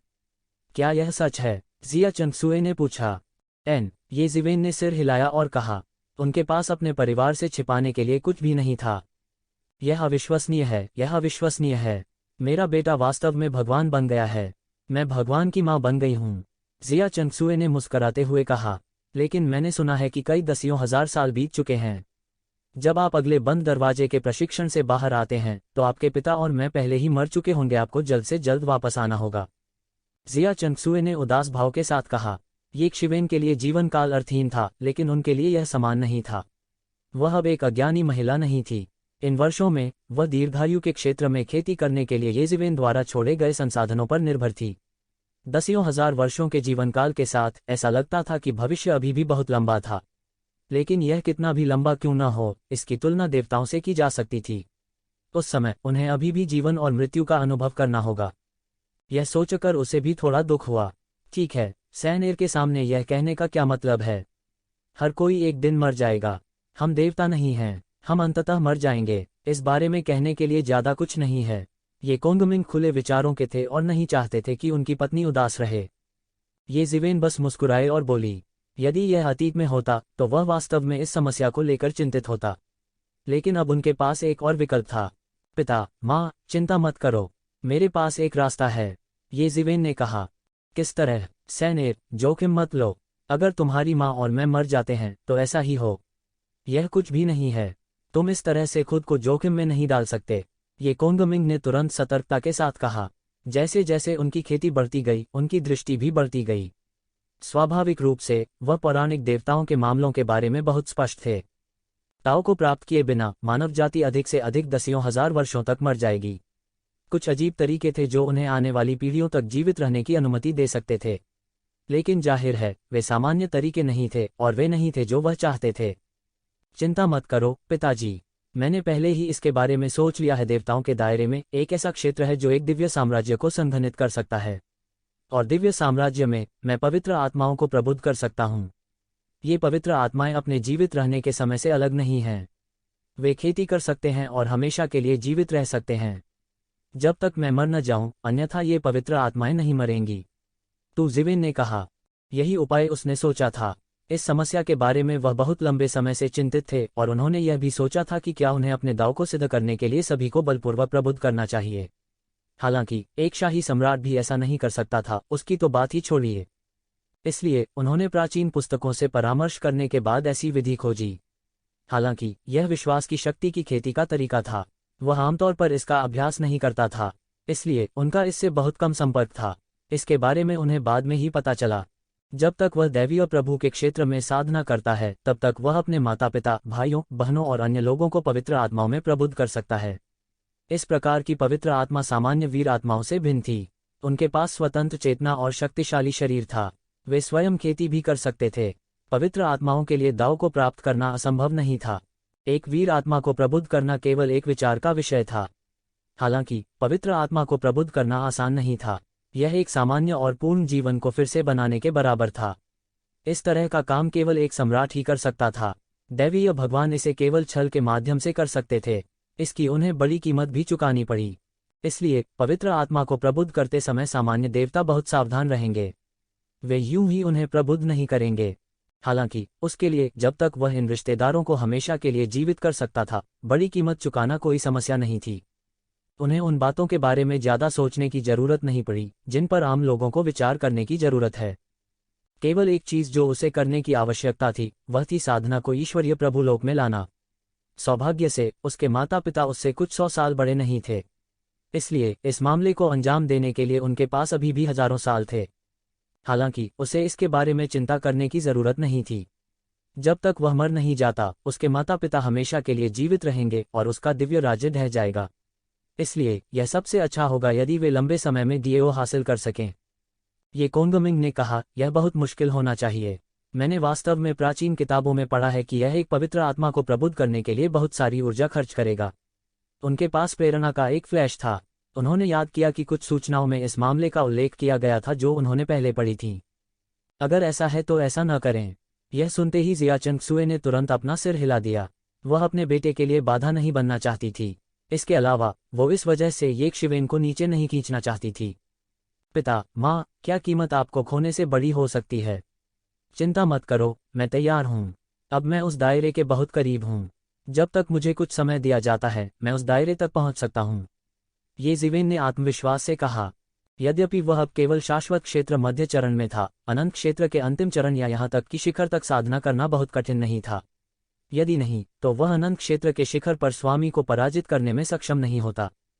वह अब जो पीछा कर रहा था, वह युद्ध शक्ति को ऋषि क्षेत्र के दिव्य भगवान के स्तर तक कम करना था, जबकि दायरे में सुधार करना था। उस समय भले ही वह दिव्य भगवान का सामना करे, उसे चिंता करने की जरूरत नहीं होगी। ये कोंगमिंग ने ज्यादा कुछ नहीं कहा, लेकिन वह बहुत स्पष्ट था कि उसका बेटा जितना मजबूत होगा, वह उतना ही अधिक खतरे का सामना करेगा। ताकत के कारण ऐसा नहीं था कि खतरा कम हो जाएगा। उन्होंने यह भी सुना था कि डीओ पुष्टिकरण के स्वामी 10,000 वर्षों के बाद केवल एक छोटा कदम आगे बढ़ाएंगे। ये जिवेन कुछ 100 वर्षों में इस बिंदु तक प्रगति कर सकते हैं। उसे लगातार तेज किया गया होगा और उसके कई आकस्मिक मुकाबले हुए होंगे। इस तरह के आकस्मिक मुठभेड़ के साथ अंतहीन खतरा भी था। ठीक है, मेरे बेटे का वापस आना दुर्लभ है दुखद। ये जिवेन बिना किसी को बताए चुपचाप लौट आई। ये परिवार के अलावा कई परिचित पहले ही जा चुके थे। हुआन वूजी और अन्य लोग भी प्राचीन वीरानी के लिए निकल गए थे। हुआन वूजी अब दशकों पहले ट्रू मार्शल स्कूल के सुप्रीम स्कूल मास्टर नहीं थे। अब यहाँ ज्यादा परिचित नहीं थे। ट्रू मार्शल डोमेन की तुलना में प्राचीन वीरानी निस्संदेह उनके विकास के लिए अधिक उपयुक्त थी। इसके अलावा प्राचीन सूनेपन में ये जिवेन के प्रभाव के साथ उनके लिए विकास करना आसान होगा। चूंकि ऐसा ही था, ये जिवेन ने किसी को सतर्क करने की जहमत नहीं उठाई। इसके अलावा वह केवल 1 महीने के लिए वापस आएंगे। लेकिन जल्द ही घटनाओं की एक श्रृंखला ने ट्रू मार्शल डोमेन के लोगों को चौंका दिया। ट्रू मार्शल स्कूल के कई विशेषज्ञ जो मूल रूप से ट्रांसेंडेंट दायरे में फंस गए थे, वे सभी रातों रात टूट गए थे। इसके अलावा वे कई लोगों से टूट गए थे। ऐसा लगता था कि जो कारक मूल रूप से दायरे में अटका हुआ था वह अचानक गायब हो गया था और अब अस्तित्व में नहीं था। हालांकि हुआन वूजी और अन्य लोगों ने पहले ही ट्रांसेंडेंट दायरे को पार कर लिया था, जो कि ये जिवेन की मदद से था। यह कुछ ऐसा नहीं था जिसे वे अपने दम पर पार कर सकें। ये जिवेन के जाने के बाद ऐसा कोई अवसर नहीं था। अब यह अलग था। अब जब वे अपने दम पर टूट गए थे, तो इस मामले ने पूरे ट्रू मार्शल डोमेन को झकझोर कर रख दिया। कई ट्रांसेंडेंट रियलम विशेषज्ञों के एक साथ टूटने की स्थिति बहुत चौंकाने वाली थी। क्या ऐसा हो सकता है कि टूटे हुए कानूनों की मरम्मत की गई हो? अब जबकि ट्रू मार्शल डोमेन और अन्य दुनिया के कानून टूट गए थे, इसने उन्हें तोड़ने में असमर्थ होने का कारण बना दिया। यह मामला अब कोई रहस्य नहीं रह गया था। हालांकि जब दुनिया के टूटे हुए कानूनों जैसे मामलों की बात आती है, तो यह ऐसा कुछ नहीं था जिसे वे हल कर सकें। इसलिए कुछ लोगों ने हुआन वूजी का अनुसरण किया और चले गए। बचे हुए लोग भी वे बूढ़े लोग थे जिनके टूटने की कोई उम्मीद नहीं थी। ये लोग रातों रात टूट गए। जो भावना उन्हें दबा रही थी और जो बेड़ियां उनकी गर्दनों को जकड़ रही थी, वे सब रातों रात टूट गईं। बहुत से लोग महसूस कर सकते थे कि खेती के नियम पूरी तरह से भरे हुए थे, जिससे उन्हें खेती शुरू करने की क्षमता मिली। रातों रात सब पागल हो गए। इनमें से कई लोग अनुभवी योद्धा थे जिन्होंने हजारों सालों से खेती की थी। उनके संचय की गहराई अकल्पनीय थी।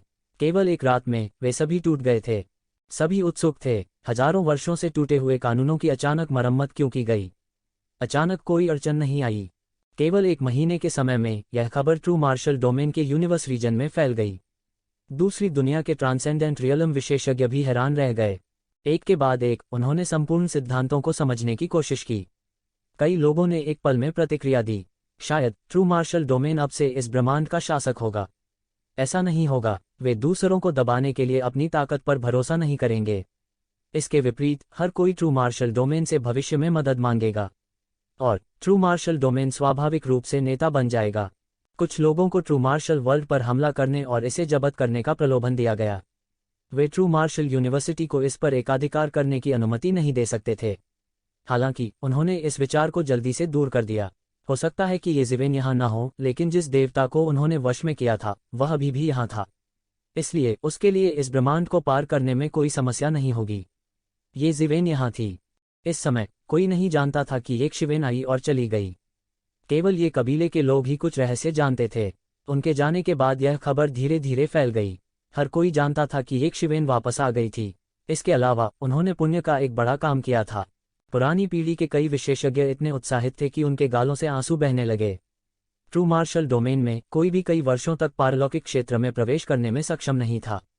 इसके अलावा वे इतने कम समय में लगातार टूटने में सक्षम थे। उनमें से कुछ तो कानून के घोषणापत्र के दायरे में भी घुस गए। इस तथ्य के अलावा कि उनकी नींव और संचय बेहद गहरे थे, उनकी मरम्मत के समय कानून सबसे अधिक सक्रिय थे। तभी वे कानूनों में बदलाव को समझ पाएंगे और विकसित हो पाएंगे। ये ज़िवेन पहले से ही ट्रू मार्शल डोमेन में एक लेजेंड थे। आज के बाद उनकी कथा और भी प्रमुख हो गई थी। उनके भगवान बनने की कथा सच हो गई थी। देवताओं के अलावा इस दुनिया में कोई भी ऐसा नहीं कर पाएगा। हालांकि वे नहीं जानते थे कि भगवान बनने का मतलब यह नहीं है कि कोई ऐसा करने में सक्षम होगा। साधारण अमर क्षेत्र के विशेषज्ञ इसे करने में सक्षम नहीं होंगे। नतीजतन कई लोगों की नज़र में ये परिवार एक ईश्वरीय परिवार बन गया था। बहुत से लोग ये परिवार से खौफ में थे। ये परिवार की गहरी नींव का जिक्र तो दूर, यहाँ तक ये ज़िवेन भी, जो लंबे समय से दिखाई नहीं दिए थे, हर किसी से डरते थे। इस समय स्वाभाविक रूप से ये शिवेन नहीं जानती थी कि हर कोई क्या सोच रहा है।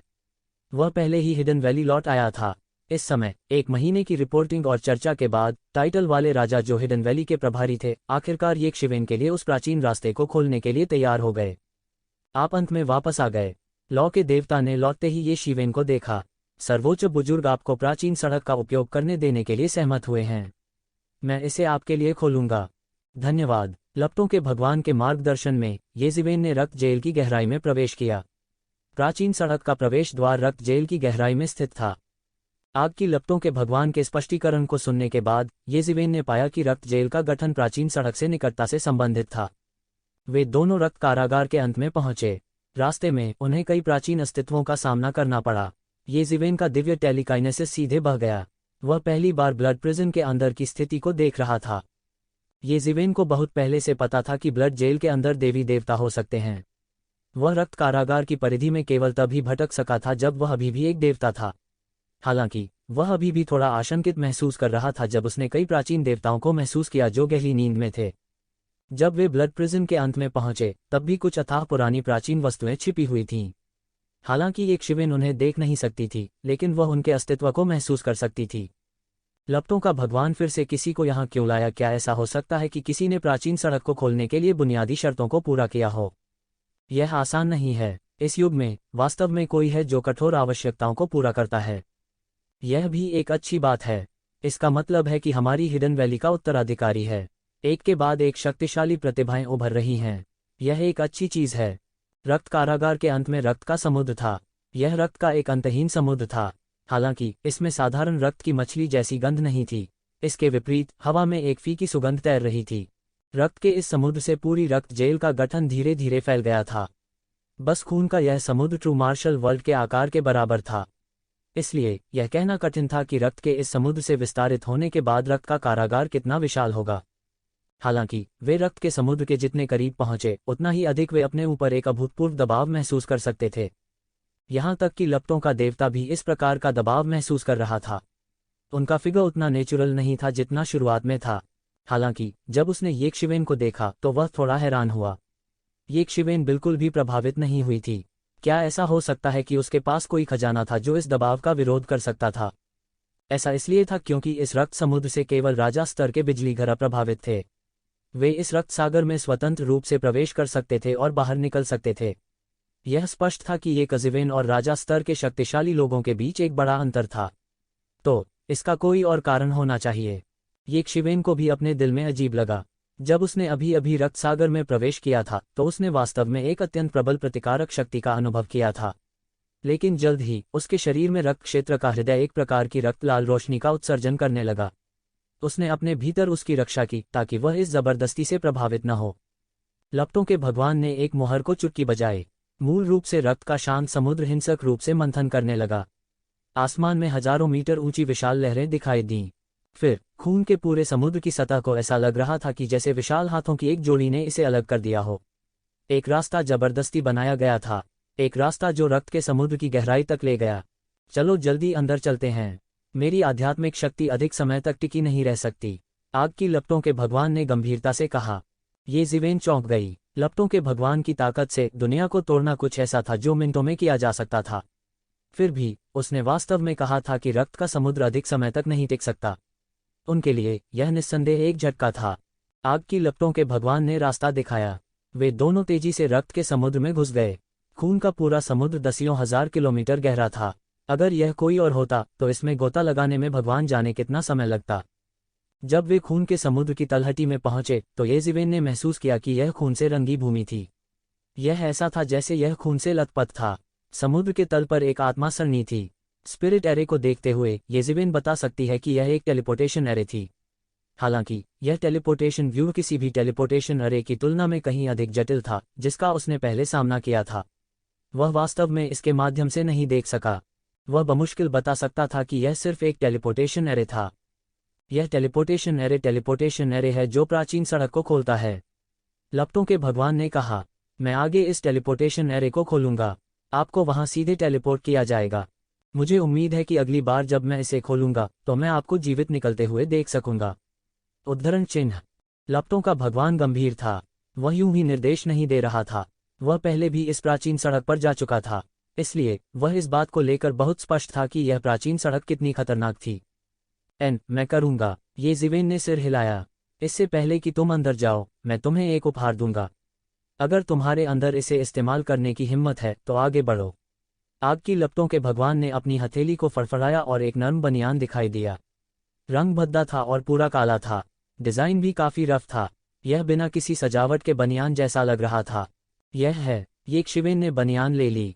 शुरुआत में उन्होंने इसकी ज्यादा परवाह नहीं की। हालांकि उन्होंने तुरंत इस बनियान का वजन महसूस किया। इतना भारी। येकशिवेन की मौजूदा ताकत बेहद मजबूत थी। हालांकि यह बनियान अभी भी उसे भारी लग रहा था। यह प्राचीन गॉड माउंटेन से भी भारी था। यह है? येकशिवेन ने पूछा। यह एक कल्टीवेशन वेस्ट है। प्राचीन समय में सर्वशक्तिमान ने इसे खेती करने के लिए इस्तेमाल किया था। यह आपकी इच्छानुसार वजन को समायोजित कर सकता है और आपकी ताकत को सील कर सकता है।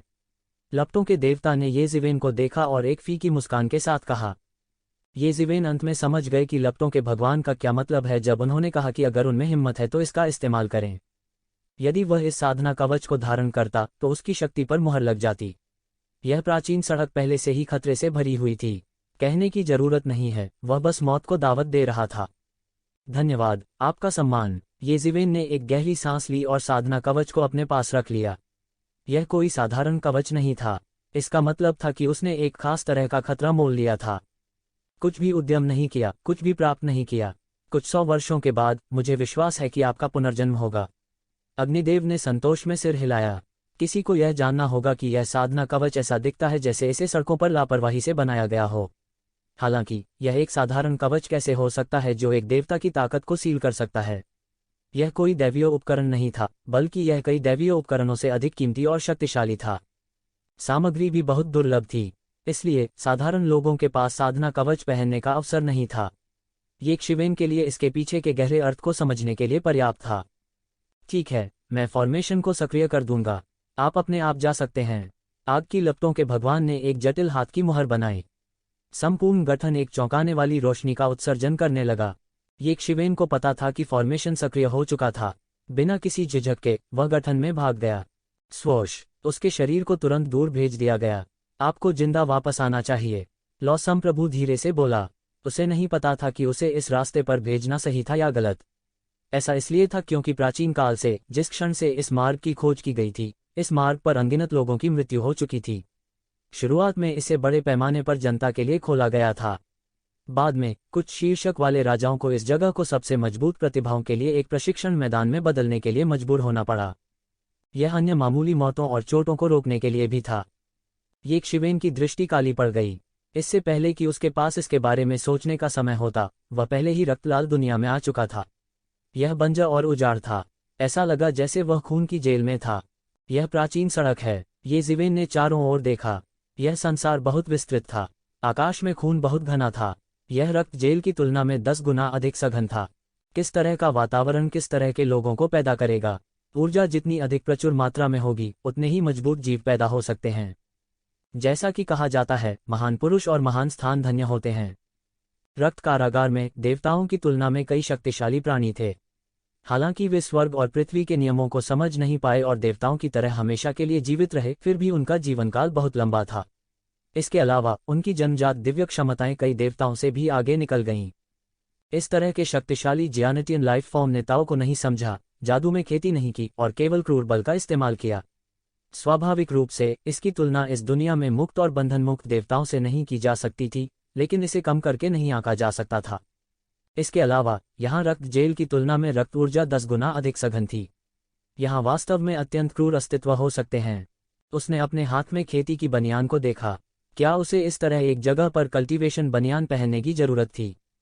कुछ देर सोचने के बाद उसने एक गहरी सांस ली। बिना जोखिम उठाए कुछ भी नहीं मिलता। पर्याप्त संयम के बिना वह मात्र 1000 वर्षों में पर्याप्त प्रगति कैसे कर सकता है? एक भगवान के लिए 1000 साल बहुत कम थे। ये शिवेन ने सीधे खेती की बनियान पहन ली और तुरंत अपने शरीर को डूबता हुआ महसूस किया, जैसे कि कोई पहाड़ उसके शरीर पर दबाव डाल रहा हो। उनकी आध्यात्मिक शक्ति ने अवतार में प्रवेश किया और उन्होंने अवतार के सभी रहस्यों को तुरंत समझ लिया। उन्होंने इसमें अपनी आध्यात्मिक शक्ति का इंजेक्शन लगाया और कल्टीवेशन वेस्ट तुरंत सक्रिय होने लगा। उसने अचानक महसूस किया कि उसके शरीर पर दबाव बढ़ रहा है और जल्द ही उसकी ताकत लगातार दब गई। वह महसूस कर सकता था कि उसकी लड़ाकू शक्ति भी खतरनाक दर से घट रही थी। मरे हुए दायरे की चोटी, मरे दायरे देर मंच, मरे हुए दायरे मध्य चरण, मरे हुए दायरे प्रारंभिक चरण। उनकी युद्ध शक्ति तुरंत मरे हुए दायरे के शिखर से मरे हुए दायरे के शुरुआती चरण में गिर गई। वह जो क्षमता लगा सकता था वह बहुत सीमित थी। भले ही एक शिवन की ताकत उसके सुनहरे रंग के अत्याचारी रूप से नहीं आई हो, तो ताकत में गिरावट का अनुपात और भी अधिक अतिरंजित होगा। इसके अलावा इस अवतार को उसे बनाए रखने के लिए किसी भी समय और स्थान पर आध्यात्मिक शक्ति का निवेश करने की भी आवश्यकता थी। उनकी मूल राजसी आध्यात्मिक शक्ति एक सांस में आधी हो गई थी। यह एक सामान्य व्यक्ति से बहुत अधिक नहीं था, अपने शिखर की तुलना में तो दूर की बात है। इस तरह वह भविष्य में कई बड़े मूव्स का इस्तेमाल नहीं कर सके। अगर वह इसका इस्तेमाल भी करता तो भी बिजली गिर जाती। यह वास्तव में ताकत का चौतरफा दमन है। ये शिवेन ने अपनी आंखें सिकोड़ लीं, लेकिन उनकी अभिव्यक्ति और अधिक दृढ़ हो गई। उसने तुरंत एक कदम आगे बढ़ाया और आगे उड़ गया। हालांकि उनकी ताकत बहुत बुरी तरह से दबा दी गई थी, फिर भी उनके पास प्रारंभिक अवस्था में मरे हुए दायरे की युद्ध शक्ति थी। एक पग के साथ उसने एक विशाल पर्वत श्रृंखला को अत्यंत तीव्र गति से पार किया। वह दौड़ता हुआ एक जंगली की तरह था। गर्जन, जोर की गर्जना हुई। ये शिवेन अभी अभी उसके पीछे पर्वत श्रृंखला में उतरा था और उसमें से एक विशाल हिंसक वानर निकला। यह रक्त प्रकाश के एक द्रव्यमान में बदल गया और मौके पर उसका पीछा किया। बूम! इस हिंसक बंदर ने एक मुक्का मारा और खून की अंतहीन लहरों के साथ एक जोरदार गर्जना हुई। एक अद्वितीय मुट्ठी ऊर्जा बाहर निकली और सीधे एक शिवेन के सिर की ओर फट गई। ये शिवेन तुरंत घूमे और मौके पर ही सीने में विस्फोट हो गया। उसका पूरा शरीर उल्टा उड़ गया। हालांकि उसने बहुत पहले ही प्रतिक्रिया कर दी थी, लेकिन उसका शरीर प्रतिक्रिया की गति के साथ बिल्कुल भी नहीं रह सका। उसका शरीर उस पर लटके एक तारे की तरह था और सारा गुरुत्वाकर्षण उसके शरीर पर गिर गया, जिससे उसकी गति धीमी हो गई। लानत जानवर! ये शिवेन का शरीर उल्का की तरह उल्टा उड़ गया। वह हिंसक वानर एक उल्का की तरह टहलता है और अप्रत्याशित रूप से मध्य हवा में उसका पीछा करता है, उस पर टूट पड़ता है। ये शिवेन को हवा में रौंद कर मौत के घाट उतारना चाहता था। ये शिवेन अक्सर इस चाल का इस्तेमाल लोगों के खिलाफ करती थी, लेकिन उसे उम्मीद नहीं थी कि इसका भी इस्तेमाल किया जाएगा। टकराना। ऐसा नहीं था कि यक्षिवेन विरोध नहीं करना चाहती थी, लेकिन गति बहुत तेज थी। उसकी रक्षा के लिए उसके पास केवल इतना समय था कि वह अपने हाथों को अपनी छाती पर रख सके और वह पैर उसके ऊपर आ गिरा। भयानक शक्ति ने वास्तव में उसका हाथ तोड़ दिया। वह सीधे जमीन में धंस गया और एक बड़ी दरार दिखाई दी। लानत है, यह युआन होंग से भी ज्यादा क्रूर है। येजिवेन ने लंबे समय से इस तरह के भीषण युद्ध का अनुभव नहीं किया था। उसके स्वर्णिम अत्याचारी रूप के बल पर बहुत कम लोग थे जो उसे इस हद तक दबा सके। यहाँ तक जो उससे ऊंचे ओहदे पर होते थे उन्हें भी मौके पर ही पीट पीट कर मार डाला जाता था। अब उसका स्वर्णिम अत्याचारी रूप भी कल्टीवेशन बनियान द्वारा दबा दिया गया था और अब वह केवल उसका सामना कर सकता था। गर्जन। आकाश में वह हिंसक वानर मुस्कुराया और सीधे उसके पैर को कुचल डाला। इसने एक अजीब सी चीख निकाली और यक्षिवेन को जिंदा फाड़ देना चाहती थी। यह चाल फिर से, जानवर, बहुत घमंडी मत बनो। येजिवेन ने दहाड़ा और उसके हाथ तुरंत बिजली की गति से ठीक हो गए। उसने फिर रौंदते हुए पैर को पकड़ लिया और उसे फेंक दिया। हुश। इस हिंसक बंदर को एक उल्का की तरह बाहर फेंक दिया गया था और एक विशाल दरार को पार करते हुए पहाड़ों की एक श्रृंखला में भयंकर रूप से दुर्घटनाग्रस्त हो गया। येजिवेन ने हमले का पीछा करने के लिए जीत का फायदा नहीं उठाया। वह लगातार हौंफ रहा था और उसकी बांह से खून बह रहा था और घाव धीरे धीरे ठीक हो गया। यहाँ तक उनकी फीनिक्स पुनर्जनन तकनीक को भी कल्टीवेशन वेस्ट ने दबा दिया था। अन्यथा इस स्तर की चोट एक पल में ठीक हो सकती थी। पलक झपकते ही उस हिंसक वानर की आकृति फिर से गायब हो गई और सीधे हमला कर दिया। तेज, अकल्पनीय के बिंदु पर तेज। तू जिवेन को मात नहीं देनी थी। उसने न केवल अपने शरीर का उपयोग किया बल्कि टिमटिमाता हुआ थंडर सटेप भी जोड़ा और उसका फिगर तुरंत पार हो गया। उसका पूरा शरीर बाहर निकल आया और हिंसक वानर से टकरा गया।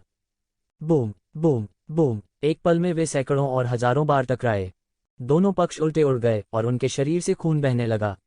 उस हिंसक बंदर की पूरी भुजा मौके पर ही फट गई थी और यह पहला था जो अनगिनत उच्च आवृत्ति वाले हमलों की बमबारी का सामना करने में असमर्थ था। और येजिवेन की बाह में भी दरारें थीं और कोई इस तरह की लड़ाई की तीव्रता की कल्पना कर सकता था। हालांकि अंत में येजिवेन का सोने का पानी चढ़ा अत्याचारी रूप अधिक मजबूत था। इस समय यक्षिवेन किसी और चीज की परवाह नहीं कर सकती थी। इससे पहले कि हम बात करें, आइए पहले इस जानवर को मार दें। टकराना। उसने अचानक जमीन पर कदम रखा और उसकी आकृति रॉकेट की तरह उछली और सीधे हिंसक वानर के शरीर से टकराए। हिंसक बंदर अभी तक खड़ा नहीं हुआ था और उसे उड़ते हुए भेजा गया था। यह हिंसक वानर कोई देवता नहीं था और उसके पास तुरंत अपनी भुजा को बहाल करने की जादुई शक्ति नहीं थी जिसे यक्षिवेन ने टुकड़ों में तोड़ दिया था। वह चिल्लाया और उसका शरीर हवा के मध्य में लगभग फट गया। अब इसे आपको लौटाने की मेरी बारी है, येजिवेन ने कहा और उसका फिगर चमक गया। उसका पूरा शरीर सीधे आकाश में उड़ गया और जमकर रौंद डाला।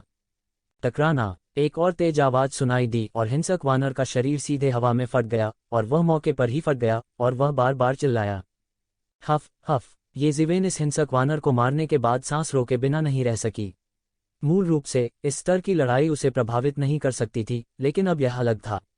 खेती की बनियान द्वारा उसकी खेती को पूरी तरह से प्रतिबंधित कर दिया गया था और यहाँ तक इस तरह के एक हिंसक वानर से निपटने से भी वह घायल हो गया था। यहाँ तक कि गॉड दफन स्टार महासागर में भी ऐसा कुछ होने की संभावना नहीं थी। हालांकि भले ही उसकी खेती प्रतिबंधित थी, यह हिंसक वानर अभी भी बहुत शक्तिशाली था, या यह ऐसा करने में सक्षम नहीं होता। थोड़ी देर बाद येजिवेन की चोटें लगभग ठीक हो गई थीं। उसने अंत में अशांत हवा की एक सांस छोड़ी। सार्थक खेती करने का यही एकमात्र तरीका है। उसने प्राचीन सड़क की गहराई की ओर देखा। ज्वाला भगवान ने उसे पहले जो बताया था उसके अनुसार इस प्राचीन सड़क की असली परीक्षा यहाँ नहीं बल्कि प्राचीन सड़क के बीच में थी। 9 शक्तिशाली परीक्षण थे और प्राचीन काल से कोई भी एक बार में उन सभी 9 को पास नहीं कर पाया था।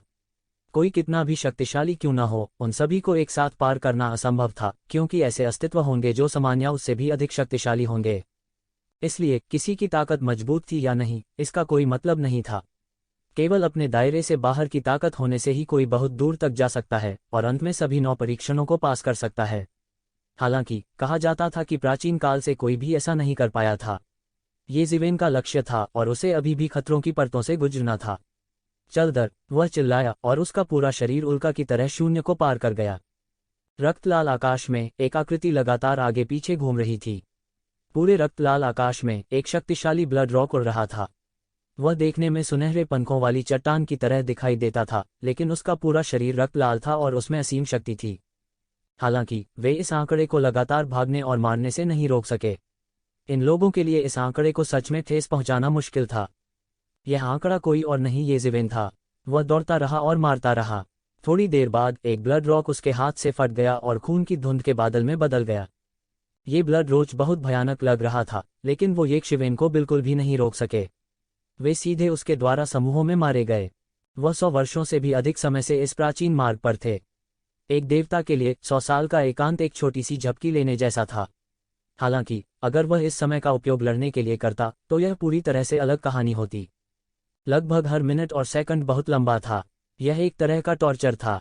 खासकर शुरुआत में यह बस एक तरह की यातना थी। मरे हुए दायरे के शुरुआती चरण में उसकी ताकत दबा दी गई थी और वह अपनी ताकत का पूरी तरह से उपयोग नहीं कर सका। जब उसे एक शक्तिशाली भयंकर जानवर का सामना करना पड़ा तो वह केवल भागने का विकल्प चुन सका। यहाँ तक वह कई बार मौत के मुंह से भी निकला। यह बहुत भयानक था। फिर भी उसने खेती की बनियान नहीं छोड़ी। खेती की बनियान का प्रभाव भी बहुत महत्वपूर्ण था। मूल रूप से येज़िवेन ने सोचा था कि वह अब और सुधार नहीं कर सकता। उसकी युद्ध शक्ति लगभग मरे हुए दायरे के शिखर पर चढ़ गई थी और कोई भी उसका विरोध नहीं कर सकता था। हालांकि 100 वर्षों की छोटी अवधि में उनके विचार उलट गए थे। इन 100 वर्षों के दौरान वह खुद को हर मिनट और हर सेकंड में मजबूत महसूस कर सकता था। वह नहीं जानता था कि क्या ऐसा इसलिए था क्योंकि उसकी खेती को खेती की बनियान द्वारा दबा दिया गया था, लेकिन वह अड़चन जिसे वह अब सुधार नहीं सकता था अब उसे प्रभावित नहीं कर सकती थी। वह अभी भी सुधार कर रहा था, अभी भी आगे बढ़ रहा था। कुछ देर लड़ने के बाद ये ब्लड रॉक आखिरकार डर गए और दूर उड़ गए। येज़िवेन ने उनका पीछा नहीं किया। अगर 100 साल पहले की बात होती तो वह तभी भाग सकता था जब उसका सामना इन ब्लड रॉक से होता। वह अब की तरह आसानी से कैसे भाग सकता है और मार सकता है। पिछले 100 वर्षों में उसकी शक्ति वृद्धि की कल्पना की जा सकती है। क्या एक शक्तिशाली जानलेवा आभा है। इस समय एक शक्तिशाली जानलेवा आभा शून्य से निकली। गर्जन। दूर से एक राक्षसी जानवर की विशाल दहाड़ सुनाई दी। दहाड़ दमनकारी थी और लोगों को खून की उल्टी करने के लिए प्रेरित करती थी। उन्हें अपनी छाती में ऊर्जा का उछाल महसूस हुआ। कुछ दूरी पर एक दुर्जय अशुभ जानवर आ गया और सीधे येज़िवेन के सामने आ गया। यह शेर के सिर और बाघ के शरीर वाला एक दुर्जय रक्तलाल शेर जानवर था। यह अजीबोगरीब रूप उसके शरीर पर पूरी तरह से एकीकृत था। शेर बाघ जानवर, येज़िवेन ने शांति से कहा। यह मरे हुए दायरे के मध्य चरण में एक रक्त बीज था। यह बहुत शक्तिशाली था। पिछले कुछ दशकों में इन दोनों के बीच कई बार लड़ाई हुई थी। यहाँ तक येज़िवेन भी इसकी वजह से कई बार मौत के मुंह से बच निकली थी। इस लान टाइगर बीस्ट में एक शक्तिशाली आभा थी। अनगिनत मात्रा में रक्त क्यूई संघनित हो रहा था और ऐसा लग रहा था कि उगते सूरज और डूबते चंद्रमा का एक आश्चर्यजनक दृश्य लगातार उसके पीछे विकसित हो रहा था। मानव, तुम यहाँ फिर से हो, शेर बाघ जानवर ने ठंडेपन से कहा। पिछले कुछ दशकों में इस अभिशप्त मानव ने लगातार इसकी गरिमा को भड़काते हुए इसके क्षेत्र में बार बार घुसपैठ की है। इस बार जिंदा बाहर निकलने के बारे में सोचना भी मत। लान टाइगर बीस्ट की आवाज अतुलनीय रूप से गहरी थी और इसने लोगों को खून की उल्टी करने की इच्छा दी। वह यह भी महसूस कर सकता था कि येज़िवेन का ब्लड क्यूई बहुत समृद्ध था। इस मानव देवता को भस्म करना इसके लिए स्वयं स्पष्ट था कि लाभ स्वतः स्पष्ट थे। यह इसे और आगे जाने और अधिक शक्तिशाली दायरे में प्रवेश करने की अनुमति दे सकता है। हालांकि उन्होंने साधना नहीं की और ताओ को नहीं समझा, इसका मतलब यह नहीं था कि उन्होंने साधना नहीं की। इस बार यह कहना मुश्किल है कि कौन बचना चाहता है। येज़िवेन की आंखें तेज हो गईं। पिछली बार तुमने मेरा आधा शरीर पकड़ लिया था। क्या तुम्हें लगता है कि मैं बिना किसी तैयारी के यहाँ आऊंगी? पिछली बार जब वह लान टाइगर बीस्ट को चुनौती देने आया था, अंत में उसके आधे शरीर को लान टाइगर बीस्ट ने हड़प लिया था। यह कहा जा सकता है कि यह एक गहरी याद थी। उस समय के बाद पूरी तरह से ठीक होने के लिए उन्हें लंबे समय तक ठीक होना पड़ा। मरे हुए दायरे के देवताओं के लिए, हालांकि उनके पास एक सेल होने तक पूरी तरह से ठीक होने की क्षमता थी, यह बिना लागत के नहीं था। अतीत में येज़िवेन को इतनी गंभीर चोटें कभी नहीं लगी थीं। उसका आधा शरीर जा चुका था और यह कहा जा सकता है कि यह एक भारी क्षति थी। पिछली बार मैंने केवल तुम्हारे आधे शरीर को निगला था और इसने मेरी साधना में बड़ी प्रगति की। इस बार मैं तुम्हें तुम्हारे ईश्वरत्व के साथ निगल जाऊंगा। उस स्थिति में मैं देखना चाहता हूं कि क्या तुम अब भी पुनर्जन्म ले सकते हो। शेर बाघ जानवर ने ठंडेपन से कहा। बेशर्मी से शेखी बघारना, अगर तुम कर सकते हो तो तुम कोशिश कर सकते हो। येज़िवेन ने ठंडेपन से कहा। वह कैसे नहीं जान सकता था कि यह लान टाइगर बीस्ट कितना शक्तिशाली था। हालांकि जैसा उन्होंने कहा, वह यहाँ आने से पहले पूरी तरह से तैयार थे। भले ही मैंने कल्टीवेशन बनियान पहनी हो, यह तुम्हें मारने के लिए काफी है। येज़िवेन ने तुरंत हमला किया और थप्पड़ मार दिया। बड़ा हाथ अचानक हवा के खिलाफ उठा और बड़ा होता गया। यह नानमिंगली फायर से जल रहा था और सीधे लान टाइगर बीस्ट की ओर लपका। इस तरह की आग ये जिवेन के वर्षों की खेती के तहत फीनिक्स कबीले के कई विशेषज्ञों से भी अधिक शक्तिशाली थी। यह एक शक्तिशाली आग थी जो मरे हुए दायरे के विशेषज्ञों को जिंदा जला सकती थी। गर्जन। यह लान टाइगर बीस्ट तो और भी हैरान करने वाला था। यह जोर से गर्जना करता है और भयानक ध्वनि तरंगें आकाश में रक्त ऊर्जा के अनगिनत उतार चढ़ाव का कारण बनती हैं। इन उतार चढ़ावों ने एक राक्षसी लहर का निर्माण किया और सीधे ये जिवेन की हथेली पर नानमिंगली फायर को नष्ट कर दिया। यहाँ तक ये जिवेन के पंजे का हमला भी पूरी तरह से नष्ट हो गया था। लेकिन इस समय लान टाइगर बीस्ट आखिरकार चला गया और ये शिवेन की ओर बढ़ गया। वह पंजा एक तेज तलवार की तरह प्रकाश की एक तेज किरण में बदल गया और ऐसा लग रहा था जैसे वह दुनिया को काटने जा रहा हो। आप पिछली बार की तुलना में बहुत मजबूत हैं।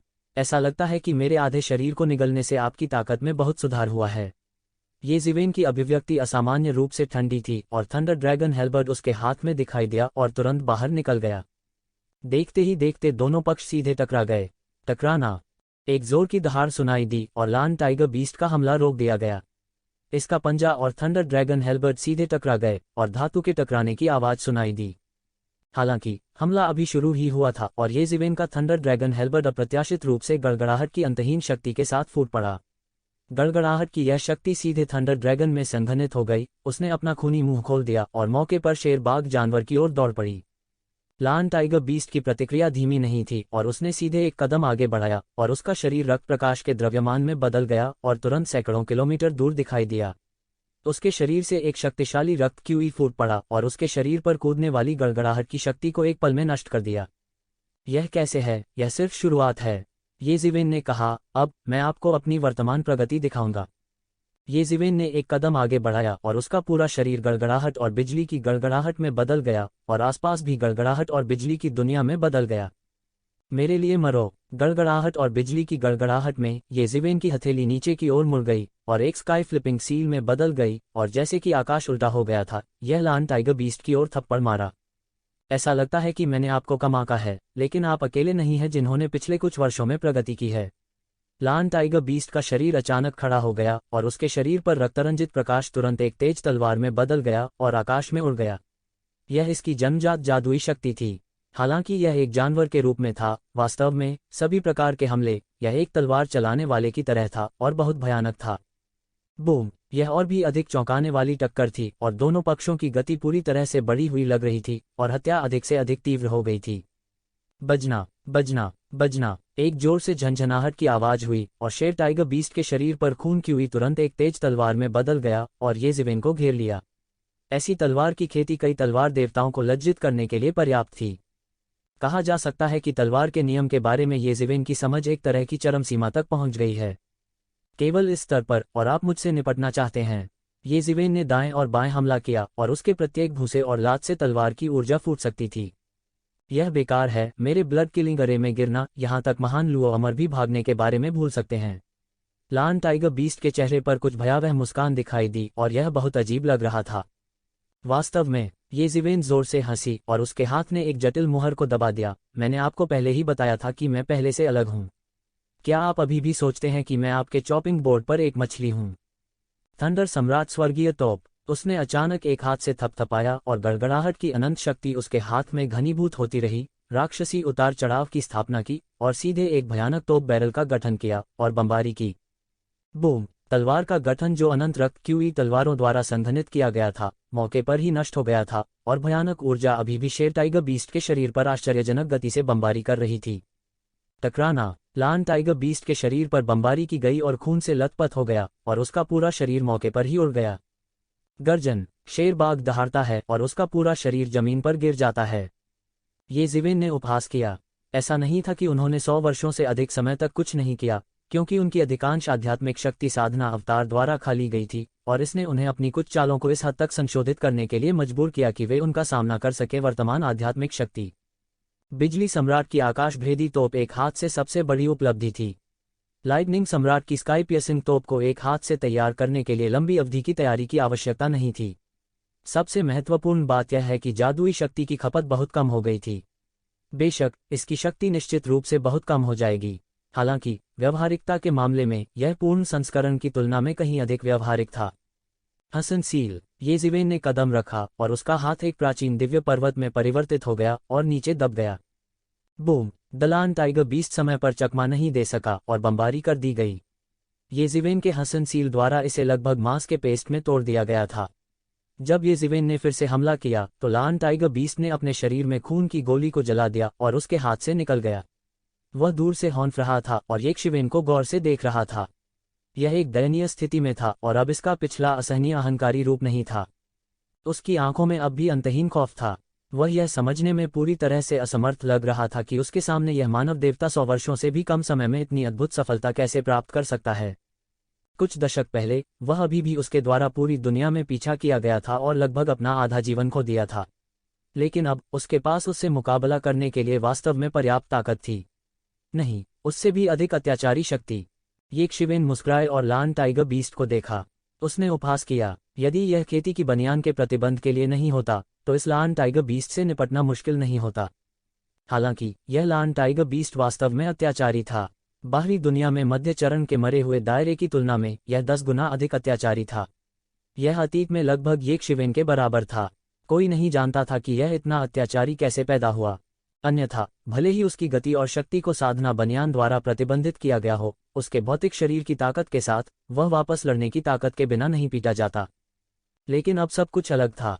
सैकड़ों वर्षों के तड़के के बाद वह मध्य चरण मरे हुए दायरे में लौट आया था। यह उसके दायरे से मेल खाता था और उससे भी अधिक शक्तिशाली था।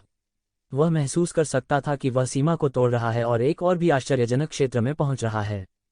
उसने कभी नहीं सोचा था कि वास्तव में उसके पास इतनी बड़ी क्षमता थी जिसे उत्तेजित नहीं किया गया था। कोई आश्चर्य नहीं कि साधना बाइबल ने कहा कि मानव शरीर एक छोटी सी दुनिया थी, अंतहीन और सर्वोच्च। लान टाइगर बीस्ट जोर से हाँफने लगा। वह महसूस कर सकता था कि उसके सामने का आदमी एक तरह के निर्वाण का अनुभव कर रहा था। उनके पास एक आश्चर्यजनक आभा थी। हालांकि बिना लड़ाई लड़े उसके लिए आत्मसमर्पण करना असंभव था। वह दहाड़ा और उसके पूरे शरीर की आध्यात्मिक शक्ति जल रही थी। शक्तिशाली भयंकर जानवर उसके शरीर पर संघनित हो गए। उनकी आंखें बेजान थीं, लेकिन उनकी दुश्मनी आसमान तक पहुंच गई। ये उन शक्तिशाली रक्त पशुओं के बचे हुए विचार थे जिन्हें उसने मारा था। उसने उन्हें अपने चारों ओर बंद कर लिया था। इन खूंखार जानवरों ने एक उन्माद फैलाया और येज़िवेन को जिंदा ही फाड़ देना चाहते थे।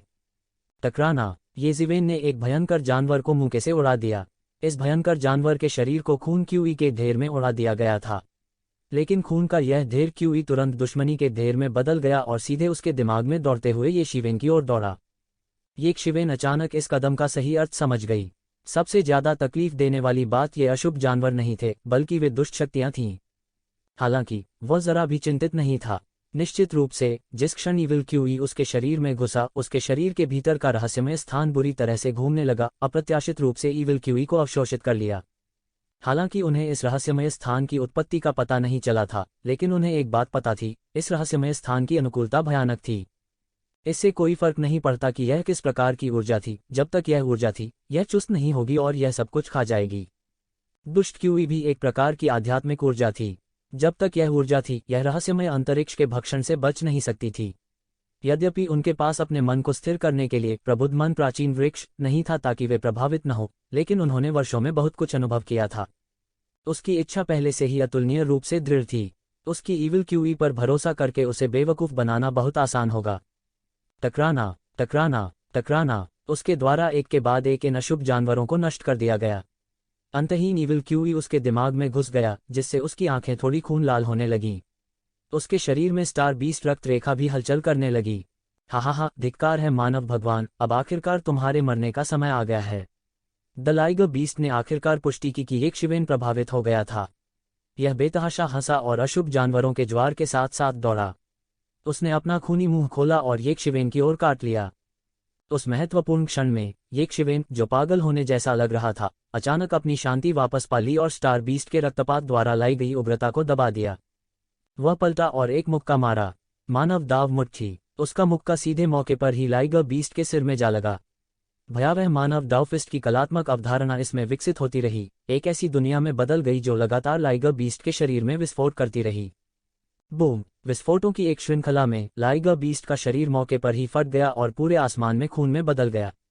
इन रक्त में अनंत नियम निहित थे, जो सीधे रक्त के मोतियों पर उकेरे गए थे।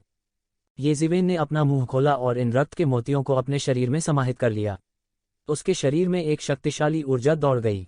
यह लाइगर बीस्ट वास्तव में एक अत्यंत शक्तिशाली रक्त बीस्ट था। कई वर्षों की साधना के रक्तसार में अनंत शक्ति समाहित थी। अब यह सब एक शिवेन द्वारा अवशोषित कर लिया गया था। तू जिवेन की युद्ध शक्ति, जो अभी अभी अविनाशी दायरे के मध्यवर्ती चरण से होकर गुजरी थी, को भी पूरी तरह से समेकित कर दिया गया था। हालांकि उसकी युद्ध शक्ति को अभी अभी अविनाशी दायरे के मध्यवर्ती चरण में बहाल किया गया था, लेकिन जब वह पहले के अविनाशी दायरे के मध्यवर्ती चरण में पहुंच गया था तो यह उससे कई गुना अधिक मजबूत था। अगर उसने कल्टीवेशन वेस्ट का इस्तेमाल नहीं किया होता और इस प्राचीन सड़क पर खेती नहीं की होती तो शायद उसे पता नहीं चलता कि उसके पास अभी भी इतनी बड़ी क्षमता है जिसका पता नहीं लगाया गया था। यह समय है, मैं देखना चाहता हूं कि वे 9 परीक्षण कितने भयानक हैं, ये जिवेन ने धीरे से कहा। अपने दायरे से मेल खाने वाली ताकत को ठीक करने में उसे पूरे 100 साल लग गए। तभी उनमें पहले टेस्ट को चुनौती देने का आत्मविश्वास आया। लपटों के भगवान के अनुसार एक ही दायरे में जितना मजबूत होगा उतनी ही अधिक संभावना होगी कि वह परीक्षा पास कर सकेगा। हालांकि खेती की बनियान के दमन के तहत उसके पास अपने मूल दायरे की ताकत भी नहीं थी। स्वाभाविक रूप से वह परीक्षण को चुनौती देने पर विचार नहीं करेगा। अब अंत में समय था। यह सोचकर उसकी आकृति सीधे बिजली के गोले में बदल गई और प्राचीन सड़क की गहराई में चली गई। आधा दिन बिताने के बाद येजिवेन प्राचीन सड़क की गहराई में आया और एक विशाल पत्थर के हॉल के सामने खड़ा हो गया। यह पत्थर का हॉल काई से ढका हुआ था और समय के निशान हर जगह देखे जा सकते थे। अपक्षय के निशान हर जगह देखे जा सकते थे। उनके दिल में एक लंबे इतिहास की भावना जाग उठी। वह सीधे इस पत्थर के हॉल में चला गया। पत्थर के हॉल का केंद्र बहुत विशाल था और केवल एक पत्थर की मूर्ति थी। पत्थर की मूर्ति एक सुंदर युवक की थी जो एक लंबी तलवार लिए हुए था और खून के समुद्र पर तैर रहा था। यह जीवंत और सजीव था। हालांकि यह केवल एक पत्थर की मूर्ति थी, लेकिन इसमें एक प्रकार की भयानक शक्ति थी। अचानक पत्थर की मूर्ति ने अचानक अपनी आंखें खोलीं। युवक ने येजिवेन को देखा और उसके चेहरे पर एक फीकी मुस्कान आ गई। येजिवेन चौंक गया, लेकिन जब उसने फिर से देखा तो पाया कि वह फिर से चला गया था। सब कुछ अपने मूल स्वरूप में लौट आया था। क्या ऐसा हो सकता है कि मैंने इसे गलत देखा? इस अप्रत्याशित घटना ने अभी अभी उसे एक बड़ा भय दिया। इस पत्थर की मूर्ति के नीचे एक ट्रांसमिशन मैट्रिक्स था। यह ठीक वैसा ही था जैसा कि रक्त के समुद्र से प्राचीन सड़क तक टेलीपोर्ट किए गए ट्रांसमिशन मैट्रिक्स के रूप में। यह स्पष्ट था कि यह एक ही व्यक्ति द्वारा स्थापित किया गया था। तो जिवेन ने गहरी सांस ली और ट्रांसमिशन मैट्रिक्स में कदम रखा। एक पल में उसे एक प्राचीन स्थान पर भेज दिया गया। जहां तक नजर जाती थी वह एक प्राचीन भूमि थी। वह नहीं जानता था कि यह जगह कहाँ है, लेकिन हर जगह ऊंचे ऊंचे पेड़ दिखाई दे रहे थे। यह मौलिक अराजकता के दृश्य जैसा था। तुम यहाँ हो? दूर से एक बोली आवाज आई। उसने देखा कि दूर से एक युवक कदम से कदम मिलाकर चल रहा है। वह एक सुंदर आदमी था जो ऐसा दिखता था जैसे वह अपने 20वां दशा में था। उन्होंने ऐसे कपड़े पहने थे जो मौजूदा स्टाइल से बिल्कुल अलग थे। वास्तव में उसके कपड़े उस सबसे प्राचीन शैली से भी अधिक प्राचीन थे जो येजिवेन ने कभी देखी थी। एक कृषक के लिए केवल उसके रूप को देखकर उसकी आयु का निर्धारण करना कठिन था। इसके विपरीत उनके पहने हुए कपड़ों को देखकर उनकी उम्र का अंदाजा लगाया जा सकता था। हर युग के कपड़ों की अपनी शैली थी, इसलिए उनकी उम्र का अनुमान लगाना अक्सर आसान होता था। इस युवक के कपड़ों पर Azure dragon, vermilion bird, white tiger और ब्लैक टोटोइस की कढ़ाई की गई थी। ये वास्तव में 4 पवित्र प्रतीक थे। ये 4 पवित्र प्रतीक सुई और धागे से कशीदाकारी नहीं लगते थे। इसके बजाय इसने उसे यह एहसास दिलाया कि ये जीवित प्राणी थे, और फिर उन्हें पकड़ लिया गया और अंदर सील कर दिया गया। इससे वह तुरंत सतर्क हो गया। इस युवक ने उसे बेहद भयानक एहसास दिया। एक अवर्णनीय और भयानक जबरदस्ती उसके शरीर को कुचल रही थी। आप कौन हैं? येजिवेन ने पूछा। उसने पहले ही अपने दिल में पुष्टि कर ली थी कि यह युवक इस परीक्षा का नायक था। मैं 4 पवित्र प्रतीक सर्वोच्च हूँ, युवक ने उदासीनता से कहा। उसने येजिवेन पर नजर डाली और उसकी आंखें ब्लेड की तरह तेज थीं, जिससे लोग मुंह भर ठंडी हवा खा रहे थे। 4 पवित्र प्रतीक सर्वोच्च। येजिवेन ने अचानक अपनी आंखें चौड़ी कर लीं। उसे लगा कि यह नाम तो बड़ा जाना पहचाना है, जैसे उसने कहीं सुना हो। इस समय उन्हें अचानक याद आया कि प्राचीन मिथकों और किंवदंतियों में पौराणिक युग में एक ऐसी शक्तिशाली आकृति थी जिसने स्वर्ग से प्रतिस्पर्धा की थी और पृथ्वी तक जीवित रही थी। उसका नाम फोर सेक्रेड सिंबल सुप्रीम था। क्योंकि यह बहुत पहले की बात है, फोर सेक्रेड सिंबल सुप्रीम के बारे में बहुत कम किंवदंतियां और रिकॉर्ड थे। हालांकि केवल मौजूदा अभिलेखों ने अक्सर उन्हें अजेय, शक्तिशाली और इतने पर वर्णित किया। इस आकलन के विरोधी वास्तव में ऐसी ही एक महान हस्ती थे। अपना नाम बताओ, 4 पवित्र प्रतीक सुप्रीम ने सुस्त स्वर में कहा। जूनियर येजिवेन, मैं यहाँ आपको चुनौती देने के लिए हूँ। येजिवेन ने न तो दबंगई से और न ही दबंग अंदाज में कहा। इस दिग्गज शख्सियत के लिए उनके मन में सम्मान था, लेकिन वह हार नहीं मानना थे। अच्छा, फोर सीक्रेट सिंबल सुप्रीम ने उदासीनता से कहा। उसकी आवाज़ मुश्किल से फीकी पड़ी थी जब आसपास का स्थान तुरंत बिखर गया। उनका पूरा शरीर एक प्राचीन दिव्य पर्वत की तरह था जो नीचे दब रहा था। एक झटके में येशिवेन ने एक असाधारण और भयानक दबाव को कुचलते हुए महसूस किया। वह यह भी महसूस कर सकता था कि फोर सीक्रेट सिंबल सुप्रीम की साधना वास्तव में मरे हुए दायरे के मध्यवर्ती चरण में थी जो उसके अपने समान थी। हालांकि उनकी लड़ने की ताकत पिछले लॉर्ड टाइगर बीस्ट की तुलना में बहुत अधिक मजबूत थी। वह लॉर्ड टाइगर बीस्ट भी बाहर की दुनिया में असाधारण था। इस क्षेत्र में एक प्रतिद्वंद्वी को खोजना कठिन था, लेकिन यह फोर सीक्रेट सिंबल सुप्रीम उससे कहीं अधिक मजबूत था। क्या ये प्राचीन पौराणिक आकृतियां वास्तव में इतनी भयानक थीं, या यह इसलिए था क्योंकि वे इस प्राचीन सड़क पर प्रकट हुए थे कि वे विशेष रूप से भयानक थे? हालांकि मैं नहीं हारूंगा, येशिवेन ने दहाड़ा और उसके शरीर की प्रभावशाली आभा फूट पड़ी। हालांकि मैं नहीं हारूंगा, येशिवेन ने दहाड़ा और उसकी भव्य आभा फूट पड़ी। येशिवेन ने कोई कमजोरी नहीं दिखाई। भले ही विरोधी महान फोर सिंबल सुप्रीम हो, वह हार नहीं मानेगा। यह कहने की बात नहीं है कि यह केवल एक भ्रम था। भले ही असली शरीर उसके सामने खड़ा हो, फिर भी वह मुक्का मारने की हिम्मत करेगा। उसके हाथ में थंडर ड्रैगन हेलबर्ट दिखाई दिया। अनगिनत गड़गड़ाहट डाउ सिद्धांत ताबीज में संघनित होते हैं और थंडर ड्रैगन हेलबर्ट पर लगातार फड़फड़ाते रहते हैं। हालांकि वह डरे नहीं थे, लेकिन इसका मतलब यह नहीं था कि वह इस दिग्गज शख्सियत को कम आंकेंगे। इन लोगों में से कोई एक ऐसा अस्तित्व था जो उनकी पीढ़ी में दूसरों से ऊपर खड़ा था, और उन्होंने उस पर बहुत दबाव डाला। उसे अपनी पूरी ताकत से लड़ना पड़ा। White tiger seal. 4 प्रतीक सुप्रीम की हथेली बदल गई और तुरंत एक विशाल बाघ के सिर में बदल गई। यह ऐसा था जैसे कोई सफ़ेद बाघ उतरा हो और उसकी हथेली से निकल गया हो। पूरा मंजर बेहद भयानक था। बूम! दोनों आपस में जमकर टकराए और धातु के टकराने की आवाज़ निकली। लॉर्ड फोर सिंबल की व्हाइट टाइगर सील एक सफ़ेद बाघ में तब्दील हो गई और येशिवेन के थंडर ड्रैगन हेलबर्ट पर थंडर ड्रैगन से उलझ गई। White tiger four symbol true spirits में से एक पश्चिमी हेप्टा धातु और वध के अस्तित्व का प्रतिनिधित्व करता है, और येशिवेन का थंडर ड्रैगन बेहद विनाशकारी था। यह दुनिया की सबसे भयानक विनाशकारी ताकतों में से एक थी। दोनों पक्षों की टक्कर इतनी भयानक थी कि आसपास का इलाका चकनाचूर हो गया। कानून धराशायी हो गए और एक दूसरे में समा गए। भयानक ऊर्जा तरंगें फैल गईं और दोनों पक्षों को घेर लिया। एक पल के लिए तो दोनों पक्षों के आंकड़े नजर नहीं आए। Thump thump thump! येशिवेन कुछ कदम पीछे हट गया और बमुश्किल अपने कदमों को रोक पाया।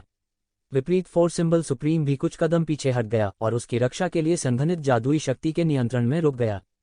इस मारपीट में दोनों पक्ष बराबरी पर रहे। यह कहा जाना चाहिए कि येशिवेन थोड़ा नुकसान में थी। येशिवेन लगातार हॉन्फ रही थी। उसके सामने 4 सिंबल सुप्रीम वास्तव में भयानक थे।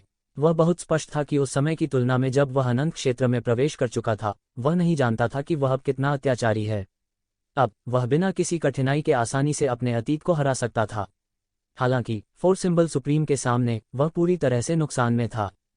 उनकी निगाहें फोर सिंबल सुप्रीम पर मजबूती से टिकी थीं।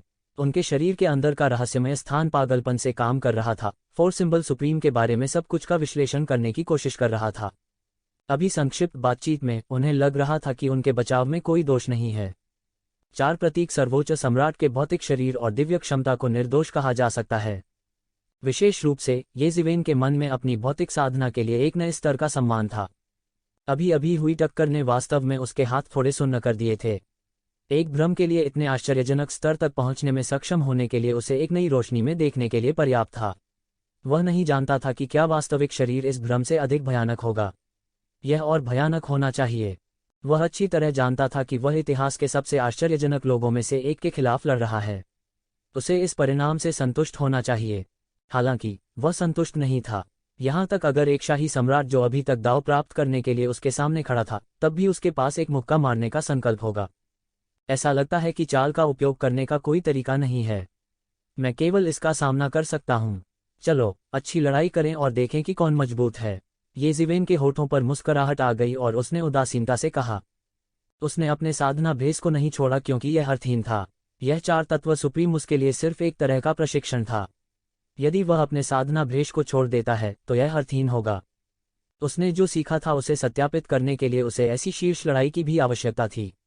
भविष्य में जब उसने कुरपुर्स रोड में प्रवेश किया तो वह ऐसा राक्षस हो सकता है। हुश! 4 एलिमेंट सुप्रीम का आंकड़ा अचानक गायब हो गया। जब वह फिर से प्रकट हुआ तो वह वास्तव में सीधे येशिवेन के सामने आया। गति येशिवेन की मुक्ति की आंख की प्रतिक्रिया गति से भी तेज थी। टकराना। हालांकि ये शिवेन पहले से ही तैयार थी। थंडर ड्रैगन हेल्बर्ट सीधे नीचे गिरा और 4 एलिमेंट सुप्रीम के सुरक्षात्मक सफेद बाग से टकराया। बूम! एक भयानक ताकत एक पल में बह गई। अनंत ऊर्जा को कोई रास्ता नहीं मिला, इसलिए यह केवल मशरूम का बादल बना सकती थी और धीरे धीरे ऊपर उठ सकती थी। हम्फ! ये ज़िवेन ने केवल एक ठंडी खर्राटे सुनी। उसने देखा कि एक आकृति मशरूम के बादल को फाड़ रही है और उस पर हमला कर रही है। सफेद बाग की शक्ति उसके हाथ से निकली और एक तेज तलवार में बदल गई जिसने आकाश को फाड़ दिया। तलवार की रोशनी ने ये ज़िवेन को घेर लिया और उसे मौके पर ही मौत के घाट उतार देना चाहती थी। 4 तत्व सुप्रीम में 4 हाथियों की शक्ति थी। वह प्राचीन काल से लोगों का सबसे अद्भुत समूह भी था। 4 हाथियों की ताकत से वह दुनिया को भी बदल सकता था। अब उसने केवल सफेद बाग की शक्ति दिखाई और वह पहले से ही इतना भयानक था। हालांकि ये ज़िवेन की शिक्षा खराब कैसे हो सकती है। उसने लापरवाही से अपने हाथ में थंडर सम्राट स्काई तोप बनाए और उसे उड़ा दिया। बूम! आकाश और जमीन पर एक विशाल गर्जना गूंजती हुई प्रतीत हुई। वज्र की शक्ति की विनाशकारी शक्ति ने तुरंत अंतहीन तलवार की रोशनी को तोड़ दिया और 4 तत्व सर्वोच्च के शरीर को नष्ट कर दिया। उसके शरीर के चारों ओर लिपटे सफेद बाग ने अपना मुंह खोला और ये ज़िवेन की थंडर सम्राट स्काई तोप को निगल लिया। विस्फोट! क्या आपको लगता है कि मेरी चीजों को निगलना इतना आसान है? ये ज़िवेन ने अचानक एक मुहर को दबाया और एक अदृश्य आध्यात्मिक लहर तुरंत हिल गई। बूम! एक और बड़ा धमाका हुआ। थंडर सम्राट स्काई तोप जिसे सफेद बाग ने निगल लिया था, मौके पर ही फट गया और सफेद बाग के टुकड़े टुकड़े हो गए। 4 तत्व सर्वोच्च भी प्रभावित हुआ था। उसके कपड़ों के कई हिस्से उड़ गए और वह काफी शर्मिंदा हुआ। उसके चेहरे पर अब वह उदासीनता नहीं थी। उनकी अभिव्यक्ति अतुलनीय रूप से प्रतिष्ठित हो गई। ऐसा लग रहा था जैसे यह सिर्फ एक भ्रम नहीं था, बल्कि चेतना के साथ एक शक्तिशाली अस्तित्व था। क्या ऐसा हो सकता है कि यह एक भ्रम नहीं है, लेकिन किसी ने सर्वोच्च 4 प्रतीकों की इच्छा को पाया और इसे इस भ्रम में संघनित किया? अगर ऐसा होता है तो यह भयानक होगा। ये ज़िवेन चुपके से चौंक गई। उसने एक संभावना का अनुमान लगाया। अगर यह सिर्फ एक भ्रम था तो यह इतना भयानक नहीं हो सकता था। इसके विपरीत चतुर्धातु परम का भाव ठंडा पड़ने लगा। वह वास्तव में ये ज़िवेन को एक योग्य प्रतिद्वंद्वी के रूप में मानता था। उसका शरीर अब सफेद बाग द्वारा लपेटा नहीं गया था। इसकी जगह काले कछुए ने ले ली। इसका मतलब था कि वह गंभीर होने लगा था। सफेद बाग पश्चिमी हेप्टागोल्ड का प्रतिनिधि था। यह अंतहीन हत्या का प्रतिनिधित्व करता था। काला कछुआ अंतहीन रक्षात्मक क्षमता का प्रतिनिधित्व करता है। यह सफेद बाग से बिल्कुल अलग था। टकरा जाना! कान छिदवाने की आवाज आई। ये ज़िवेन ने 4 तत्व सुप्रीम को गतिमान देखा। क्षण भर में उसके पैरों के नीचे एक शक्तिशाली सिंदूरी पक्षी प्रकट हुआ। इसकी गति अत्यंत तेज थी। यह एक अतुलनीय भयानक दबाव के साथ एक ज़िवेन की ओर नीचे की ओर दबा। उसके सिर के ऊपर एक अज़्योर ड्रैगन प्रेत दिखाई दिया। इसने यीमू रियल क्यूई को लगातार दूर से 4 तत्व सुप्रीम के शरीर में डाला। इसने उन्हें हर समय अपनी चरम स्थिति बनाए रखने की अनुमति दी। वह बहुत शक्तिशाली और भयानक था। 4 तत्व सर्वोच्च की सच्ची आत्माएं प्रकट हो चुकी थीं। अचानक दुनिया के कानून उसके साथ गूंजने लगे। ऐसा लग रहा था जैसे वह दुनिया में सब कुछ नियंत्रित कर सकता है। वह दिव्य सम्राट था। उनके प्रकट होते ही चारों दिशाएं डोलने लगतीं। 4 तत्व सुप्रीम ने दुनिया पर राज किया। उसके द्वारा उठाए गए किसी भी कदम में भयानक शक्ति थी जो दुनिया को ध्वस्त कर सकती थी। यह ऐसा कुछ नहीं था जिससे आम लोग तुलना कर सकें। ये ज़िवेन के चेहरे पर एक गरिमापूर्ण भाव था।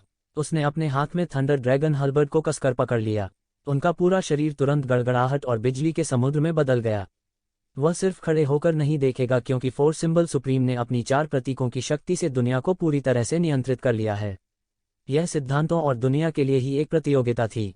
जो भी हारेगा वह निम्नलिखित लड़ाइयों में एक नुकसानदेह स्थिति में आ जाएगा। तब 4 तत्व सुप्रीम के शरीर के चारों ओर एक भयानक दृश्य दिखाई दिया। उनके शरीर के चारों ओर का शून्य उनकी भव्य आभा से दब गया था। हालांकि इसकी मरम्मत कानूनों द्वारा की गई थी। लगातार ढहने और लगातार उबरने का यह दृश्य दूर से देखने पर बेहद चौंकाने वाला था। वह मरे हुए दायरे के मध्यवर्ती चरण के चरम पर एक विशेषज्ञ को आसानी से मौत के घाट उतार सकता था। उसे हिलने डुलने की भी जरूरत नहीं पड़ी। केवल उसकी भव्य आभा पर भरोसा करके यह पहले से ही काफी भयानक था। थंडर ड्रैगन हेल्बर्ट से एक थंडर ड्रैगन उभरा और 9वें स्वर्ग में चढ़ गया। इसने अप्रत्याशित रूप से 4 तत्व सर्वोच्च की शक्ति का मुकाबला किया और सीधे उससे टकरा गया। टकराना! पृथ्वी को चकनाचूर कर देने वाली टक्कर की आवाज सुनाई दी। आकाश ढह गया और धरती फट गई, टुकड़ों के टुकड़ों में बदल गई। दोनों के बीच की लड़ाई इस दायरे की ताकत से कहीं अधिक थी। यह देखना बेहद चौंकाने वाला था। 4 तत्व सुप्रीम ज्यादा नहीं बोलते थे, हालांकि उनके शब्द बेहद भयानक थे। टकरा जाना! विशाल आकाश में एक और तीव्र फटने की आवाज थी। चार तत्व सर्वोच्च की आंखों से प्रकाश की आश्चर्यजनक किरणें फूट पड़ीं। उसकी आंखों में चार अलग अलग पौराणिक जानवरों की छवियां लगातार घूम रही थीं। इस तरह की शक्ति सीधे आकाश के नीले गुंबद को तोड़कर यक्षिवेन की ओर बढ़ी। यह एक अत्यंत भयानक जादुई आंख थी। चार पौराणिक जानवरों की शक्ति उसकी आंखों में घनीभूत हो गई थी। जब यह फूटा तो इसकी ताकत हैरान कर देने वाली थी। यज़िवेन को पराजित नहीं होना था।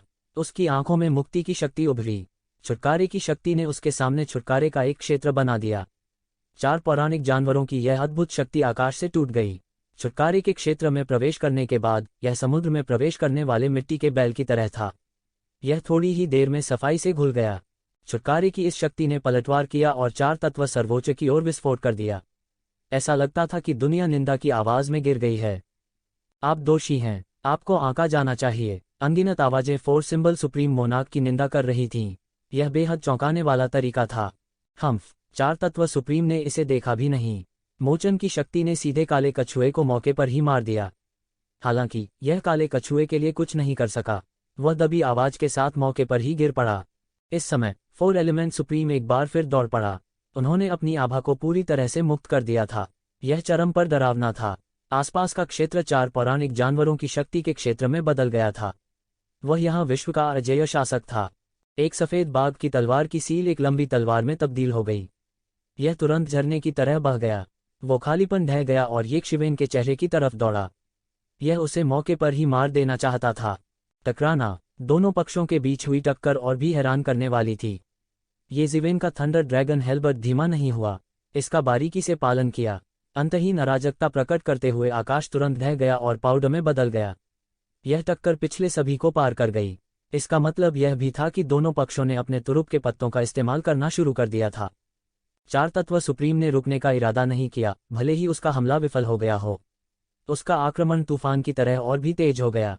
वो यक्षिवेन को हराने के लिए तेज हमलों का इस्तेमाल करना चाहता था।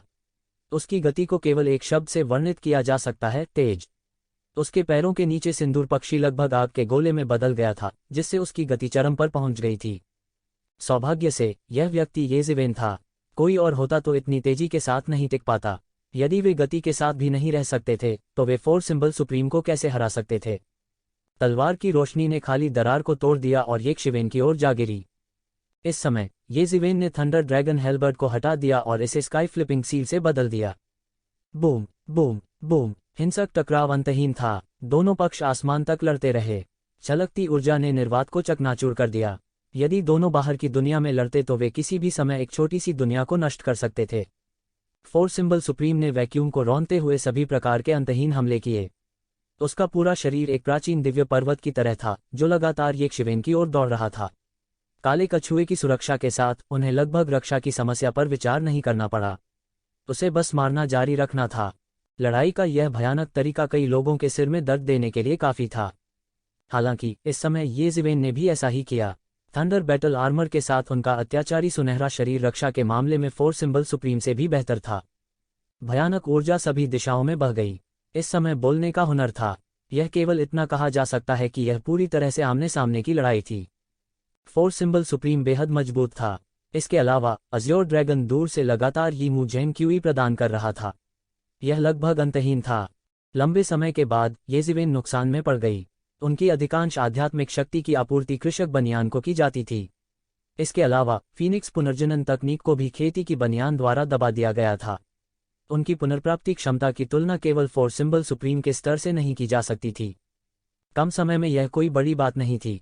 हालांकि लंबे समय के बाद वह बेनकाब होगा। चलो जल्दी से लड़ो, यज़िवेन ने तुरंत अपने दांत पीस कर कहा। वह फोर सिंबल सुप्रीम जैसे विश्वस्तरीय चरित्र से भी लड़ना चाहते थे। हर बार जब वे लड़े तो प्रतिद्वंद्वी की उत्कृष्ट तलवारबाजी और जादुई शक्ति ने उन्हें विस्मय का अनुभव कराया। हालांकि उनकी आध्यात्मिक शक्ति ने उन्हें ऐसा करने की अनुमति नहीं दी। उसके पास इतना समय नहीं था। एक झटके के बाद फोर सिंबल सुप्रीम को पीछे हटने के लिए मजबूर होना पड़ा। यज़िवेन ने अपना पलटवार शुरू किया। उसने सीधे आकाश पर पैर रखा और उसके शरीर से एक प्रकार की दबंग आभा फूट पड़ी। उसके हाथ में तुरंत शासक की तलवार फूट पड़ी। दुनिया के ऊपर प्रभुत्व, दुनिया को तोड़ते हुए उसकी तलवार पार हो गई। यह तलवार उन सभी लोगों को मार डालेगी जिन्होंने इस दुनिया में आत्मसमर्पण नहीं किया। सिक्सियांग सुप्रीम की आंखों से एक आश्चर्यजनक हत्या का इरादा फूट पड़ा। थोड़े ही समय में उसके शरीर से चार हाथियों की शक्ति फूट पड़ी। उनके कपड़ों पर 4 शक्तिशाली दिव्य जानवर अचानक प्रकट हुए और उनकी रक्षा के लिए 4 शक्तिशाली भयंकर जानवरों में बदल गए। उसने एक मंत्रोच्चार किया और 4 क्रूर जानवर आश्चर्यजनक ऊर्जा की 4 धाराओं में परिवर्तित हो गए, लाल, पीला, सफेद और हरा। वे ऊर्जा के तोपों की तरह निकले, हवा में एक द्रव्यमान में संघनित होकर यक्षिवेन के शासक की तलवार के इरादे से टकरा रहे थे। दोनों पक्षों ने अपने ट्रम्प कार्ड का इस्तेमाल किया। क्षण भर में अनंत दिव्य तेज फूट पड़ा। चमक ने आकाश और पृथ्वी को मिटा दिया। दोनों पक्षों की मार्शल आर्ट की अवधारणा एक के बाद एक प्रकट हुई। 4 प्रतीकों की शक्ति का ऊर्जा ज्वार अचानक असीम चमक में प्रकट हुआ। इसने यक्षिवेन का गला घोंटने के लिए एक बड़ा ढांचा तैयार किया। 4 प्रतीक वास्तविक आत्मा निर्माण। यह 4 सिंबल सुप्रीम की असली कातिलाना चाल थी। वह एक ही चाल में यक्षिवेन को मारना चाहता था। बजना, येजिवेन की शासक की तलवार से एक आकृति आसमान में उड़ गई। यह एक सम्राट था जो दुनिया पर राज करता था। उसने अपने हाथ में एक लंबी तलवार पकड़ रखी थी और शाही चोगा पहन रखा था। उनका भयानक प्रभावशाली ढंग था। उसकी आंखें अतुलनीय रूप से गहरी थीं। कोई भी अपनी आंखों में ब्रह्मांड के जन्म और विनाश को देख सकता था। जिस क्षण यह आकृति प्रकट हुई, सभी महान पद दब गए। यह एक इंपीरियल सम्राट था जिसने दुनिया पर शासन किया था। केवल शाही सम्राट ही इस तरह की तलवारबाजी की खेती कर सकते थे। शाही सम्राटों के अलावा दुनिया में और किसे शासक कहा जा सकता है। 4 प्रतीक वास्तविक आत्माएं बड़ी और बड़ी होती गईं। अब वे दसियों हजार मीटर लंबे थे, लेकिन आकृति में जरा सा भी बदलाव नहीं हुआ। वह अभी भी एक साधारण व्यक्ति के आकार का था, लेकिन उसकी आभा ने उसके आसपास की हर चीज को मजबूती से दबा दिया। यह सार्वभौम प्रभु की तलवार की इच्छा के भीतर छिपा हुआ एक प्रतिद्वंद्वी सम्राट था, एक अजेय व्यक्ति जो स्वर्ग के नीचे सब कुछ पार कर गया था। और फिर भी वह 4 प्राणियों सच्चे सार्वभौम का सामना कर रहा था, जो कभी स्वर्ग के नीचे अजेय थे। जाहिर है, वह बिल्कुल भी पीछे नहीं हट रहा था। बजना, सम्राट ने तुरंत आक्रमण कर दिया। उसने अपनी तलवार से काट डाला, लेकिन दुनिया में एक भयानक तलवार प्रकाश फैल गया। यह एक अजेय शख्सियत थी और वह किसी को भी अपना अनादर करने की अनुमति नहीं देते थे। बूम, तलवार की रोशनी 4 प्रतीकों के वास्तविक आत्मा निर्माण में फंस गई। संरचना हिंसक रूप से कांपने लगी और 4 प्रतीक वास्तविक आत्माएं गर्जना करने लगीं। 4 प्रतीकों की शक्ति ने एक और भी अधिक आश्चर्यजनक हमला किया जो सम्राट की ओर फटा। बूम बूम बूम, उस पल में दोनों ओर से भयानक हमले पूरी तरह से छिटक गए। उनकी दोनों तकनीकें उनके स्तर के व्यक्ति की क्षमता से परे थीं। पलक झपकते ही वे सैकड़ों बार भिड़ गए। टकराना, 4 सिंबल रियल स्पिरिट फॉर्मेशन द्वारा सम्राट को तुरंत शून्य में घटा दिया गया था। लेकिन उसी समय 4 प्रतीक वास्तविक आत्माएं चीख उठीं और शून्य में भी बदल गईं। ठीक इसी समय 4 सिंबल सुप्रीम का हमला एक झटके में आ गया। तलवार की रोशनी ने येजिवेन के शरीर पर एक बड़ा घाव काट दिया और खून बह निकला। येजिवेन के शरीर का आधा हिस्सा 4 सिंबल सुप्रीम द्वारा लगभग टुकड़ों में काट दिया गया था। हालांकि 4 सिंबल सुप्रीम ने एक और हमले का पालन नहीं किया। उसके शरीर में छेद हो गया था और उसमें से खून बह रहा था। तो जिवेन के पास उस महत्वपूर्ण क्षण में चकमा देने का समय नहीं था। अपने दांत पीसते हुए उसने चकमा न देने का फैसला किया और इसके बजाय 4 सिंबल सुप्रीम के साथ आमने सामने भिड़ गया। विशेषज्ञों के बीच एक लड़ाई में मामूली अंतर 1000 मील का अंतर था। यहां तक एक छोटा सा अंतर भी विजेता का निर्धारण करने के लिए काफी था। बेशक यह भी उनके शरीर की भयानक ताकत के कारण था। कोई और होता तो अब तक मर चुका होता। 4 सिंबल सुप्रीम ने अपने शरीर पर लगे घाव की परवाह नहीं की। एक पल की हिचकिचाहट के बाद उसने यक्षिवेन पर झपट्टा मारा। उसके हाथ में सफेद बाघ की शक्ति एक लंबी तलवार में बदल गई और यक्षिवेन की ओर जा गिरी। येजिवेन ने अपने दांत भींच लिए और दहाड़ा। उनके हाथ में थंडर ड्रैगन हेल्बर्ट तुरंत भड़क गया और अपने प्रतिद्वंद्वी से टकरा गया। टकराना, दोनों पक्षों की भयानक शक्ति टकराए।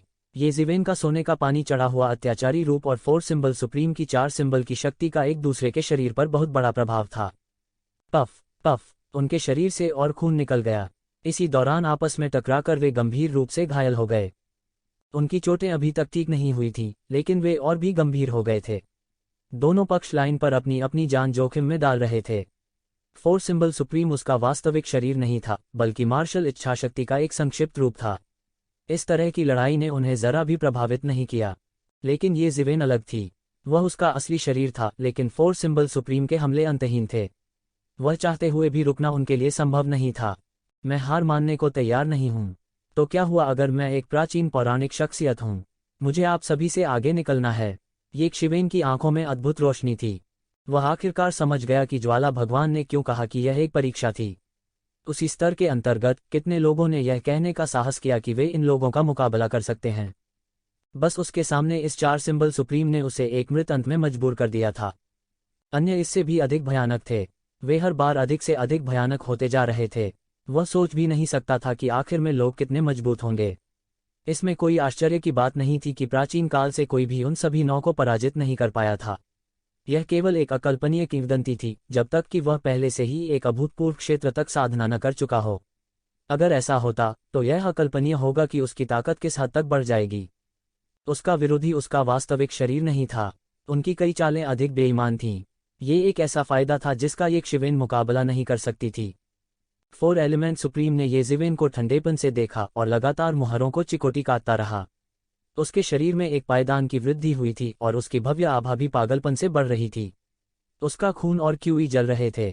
वह अपने पूरे शरीर का रक्त और ची जला रहा था। वह एक शिवेन को एक झटके में मारना चाहता था। उसके शरीर के गिरने से भी कोई फर्क नहीं पड़ता था। मारना। 4 सिंबल सुप्रीम ने आखिरकार अपना मुंह खोल दिया। वह चिल्लाया और दुनिया में सभी जानलेवा आभा की निंदा की। तलवार की रोशनी निकल गई। ऐसा लग रहा था जैसे इस तलवार ने चकमा देने के लिए सारी जगह बंद कर दी हो। कोई चाहे जहां भागे, इस हमले से नहीं बच सका। ये शिवेन ने देखा कि वह चकमा नहीं दे सकता था, इसलिए वह केवल अपने दांतों को भींच सकता था और अपने प्रतिद्वंद्वी से लड़ सकता था। टकराना। थंडर ड्रैगन हेल्बर्ड और लंबी तलवार में जमकर टक्कर हुई। यह केवल एक क्षण था, लेकिन एक भयानक शक्ति सभी दिशाओं में लुढ़क गई। बहुत बड़ा धमाका हुआ था। एक आकृति को उल्टा उड़ते हुए भेजा गया था। आसमान में खून के छींटे। 4 सिंबल सुप्रीम द्वारा लागत की परवाह किए बिना अपने स्वयं के रक्त और क्यूई को प्रज्वलित करने के बाद शिवेन तुरंत एक प्रतिकूल स्थिति में गिर गया। यह एक समान रूप से मिलान वाली लड़ाई होनी चाहिए थी। ये शिवेन को लगा कि उसका पूरा शरीर गिरने वाला था। उसके शरीर पर जो घाव लगभग आधे में विभाजित हो गया था, वह अभी तक ठीक नहीं हुआ था। अब यह फिर से फटने वाला था। 4 सिंबल सुप्रीम ने उसकी चोटों पर ध्यान नहीं दिया और एक बार फिर उसे मारने के लिए ये शिवेन की ओर दौड़ा। उसका शरीर अंतरिक्ष में दुर्घटनाग्रस्त हो गया और चकनाचूर हो गया। चलो, यह विजेता का फैसला करने का आखिरी झटका है। ये शिवेन ने दहाड़ा और मुहरों को चिकोटी काट ली। उसके पीछे एक विशाल थंडर तोप ने आकार लिया। इसने तुरंत उसकी सारी आध्यात्मिक शक्ति को चूस लिया और उसे थंडर कैनन में डाल दिया। टकराना। थंडर सम्राट स्काई पियर्सिंग तोप में विस्फोट हुआ और एक भयानक वज्र ऊर्जा ने बमबारी की। 4 तत्व सुप्रीम चकमा देने के बहुत करीब था और तुरंत सिर पर मारा गया। उसके पास चीखने का भी समय नहीं था और सीधे वाष्पित हो गया। हु ये शिवेन आधा घुटना टेक कर बैठ गई। वह सांस के लिए हौंफ रहा था। खून टपक कर जमीन में गिर गया। अगर वह आधे सेकंड के लिए भी झिझकता तो उसे 4 सिंबल सुप्रीम द्वारा मार दिया जाता। स्थिति को अत्यंत रोमांचक कहा जा सकता है।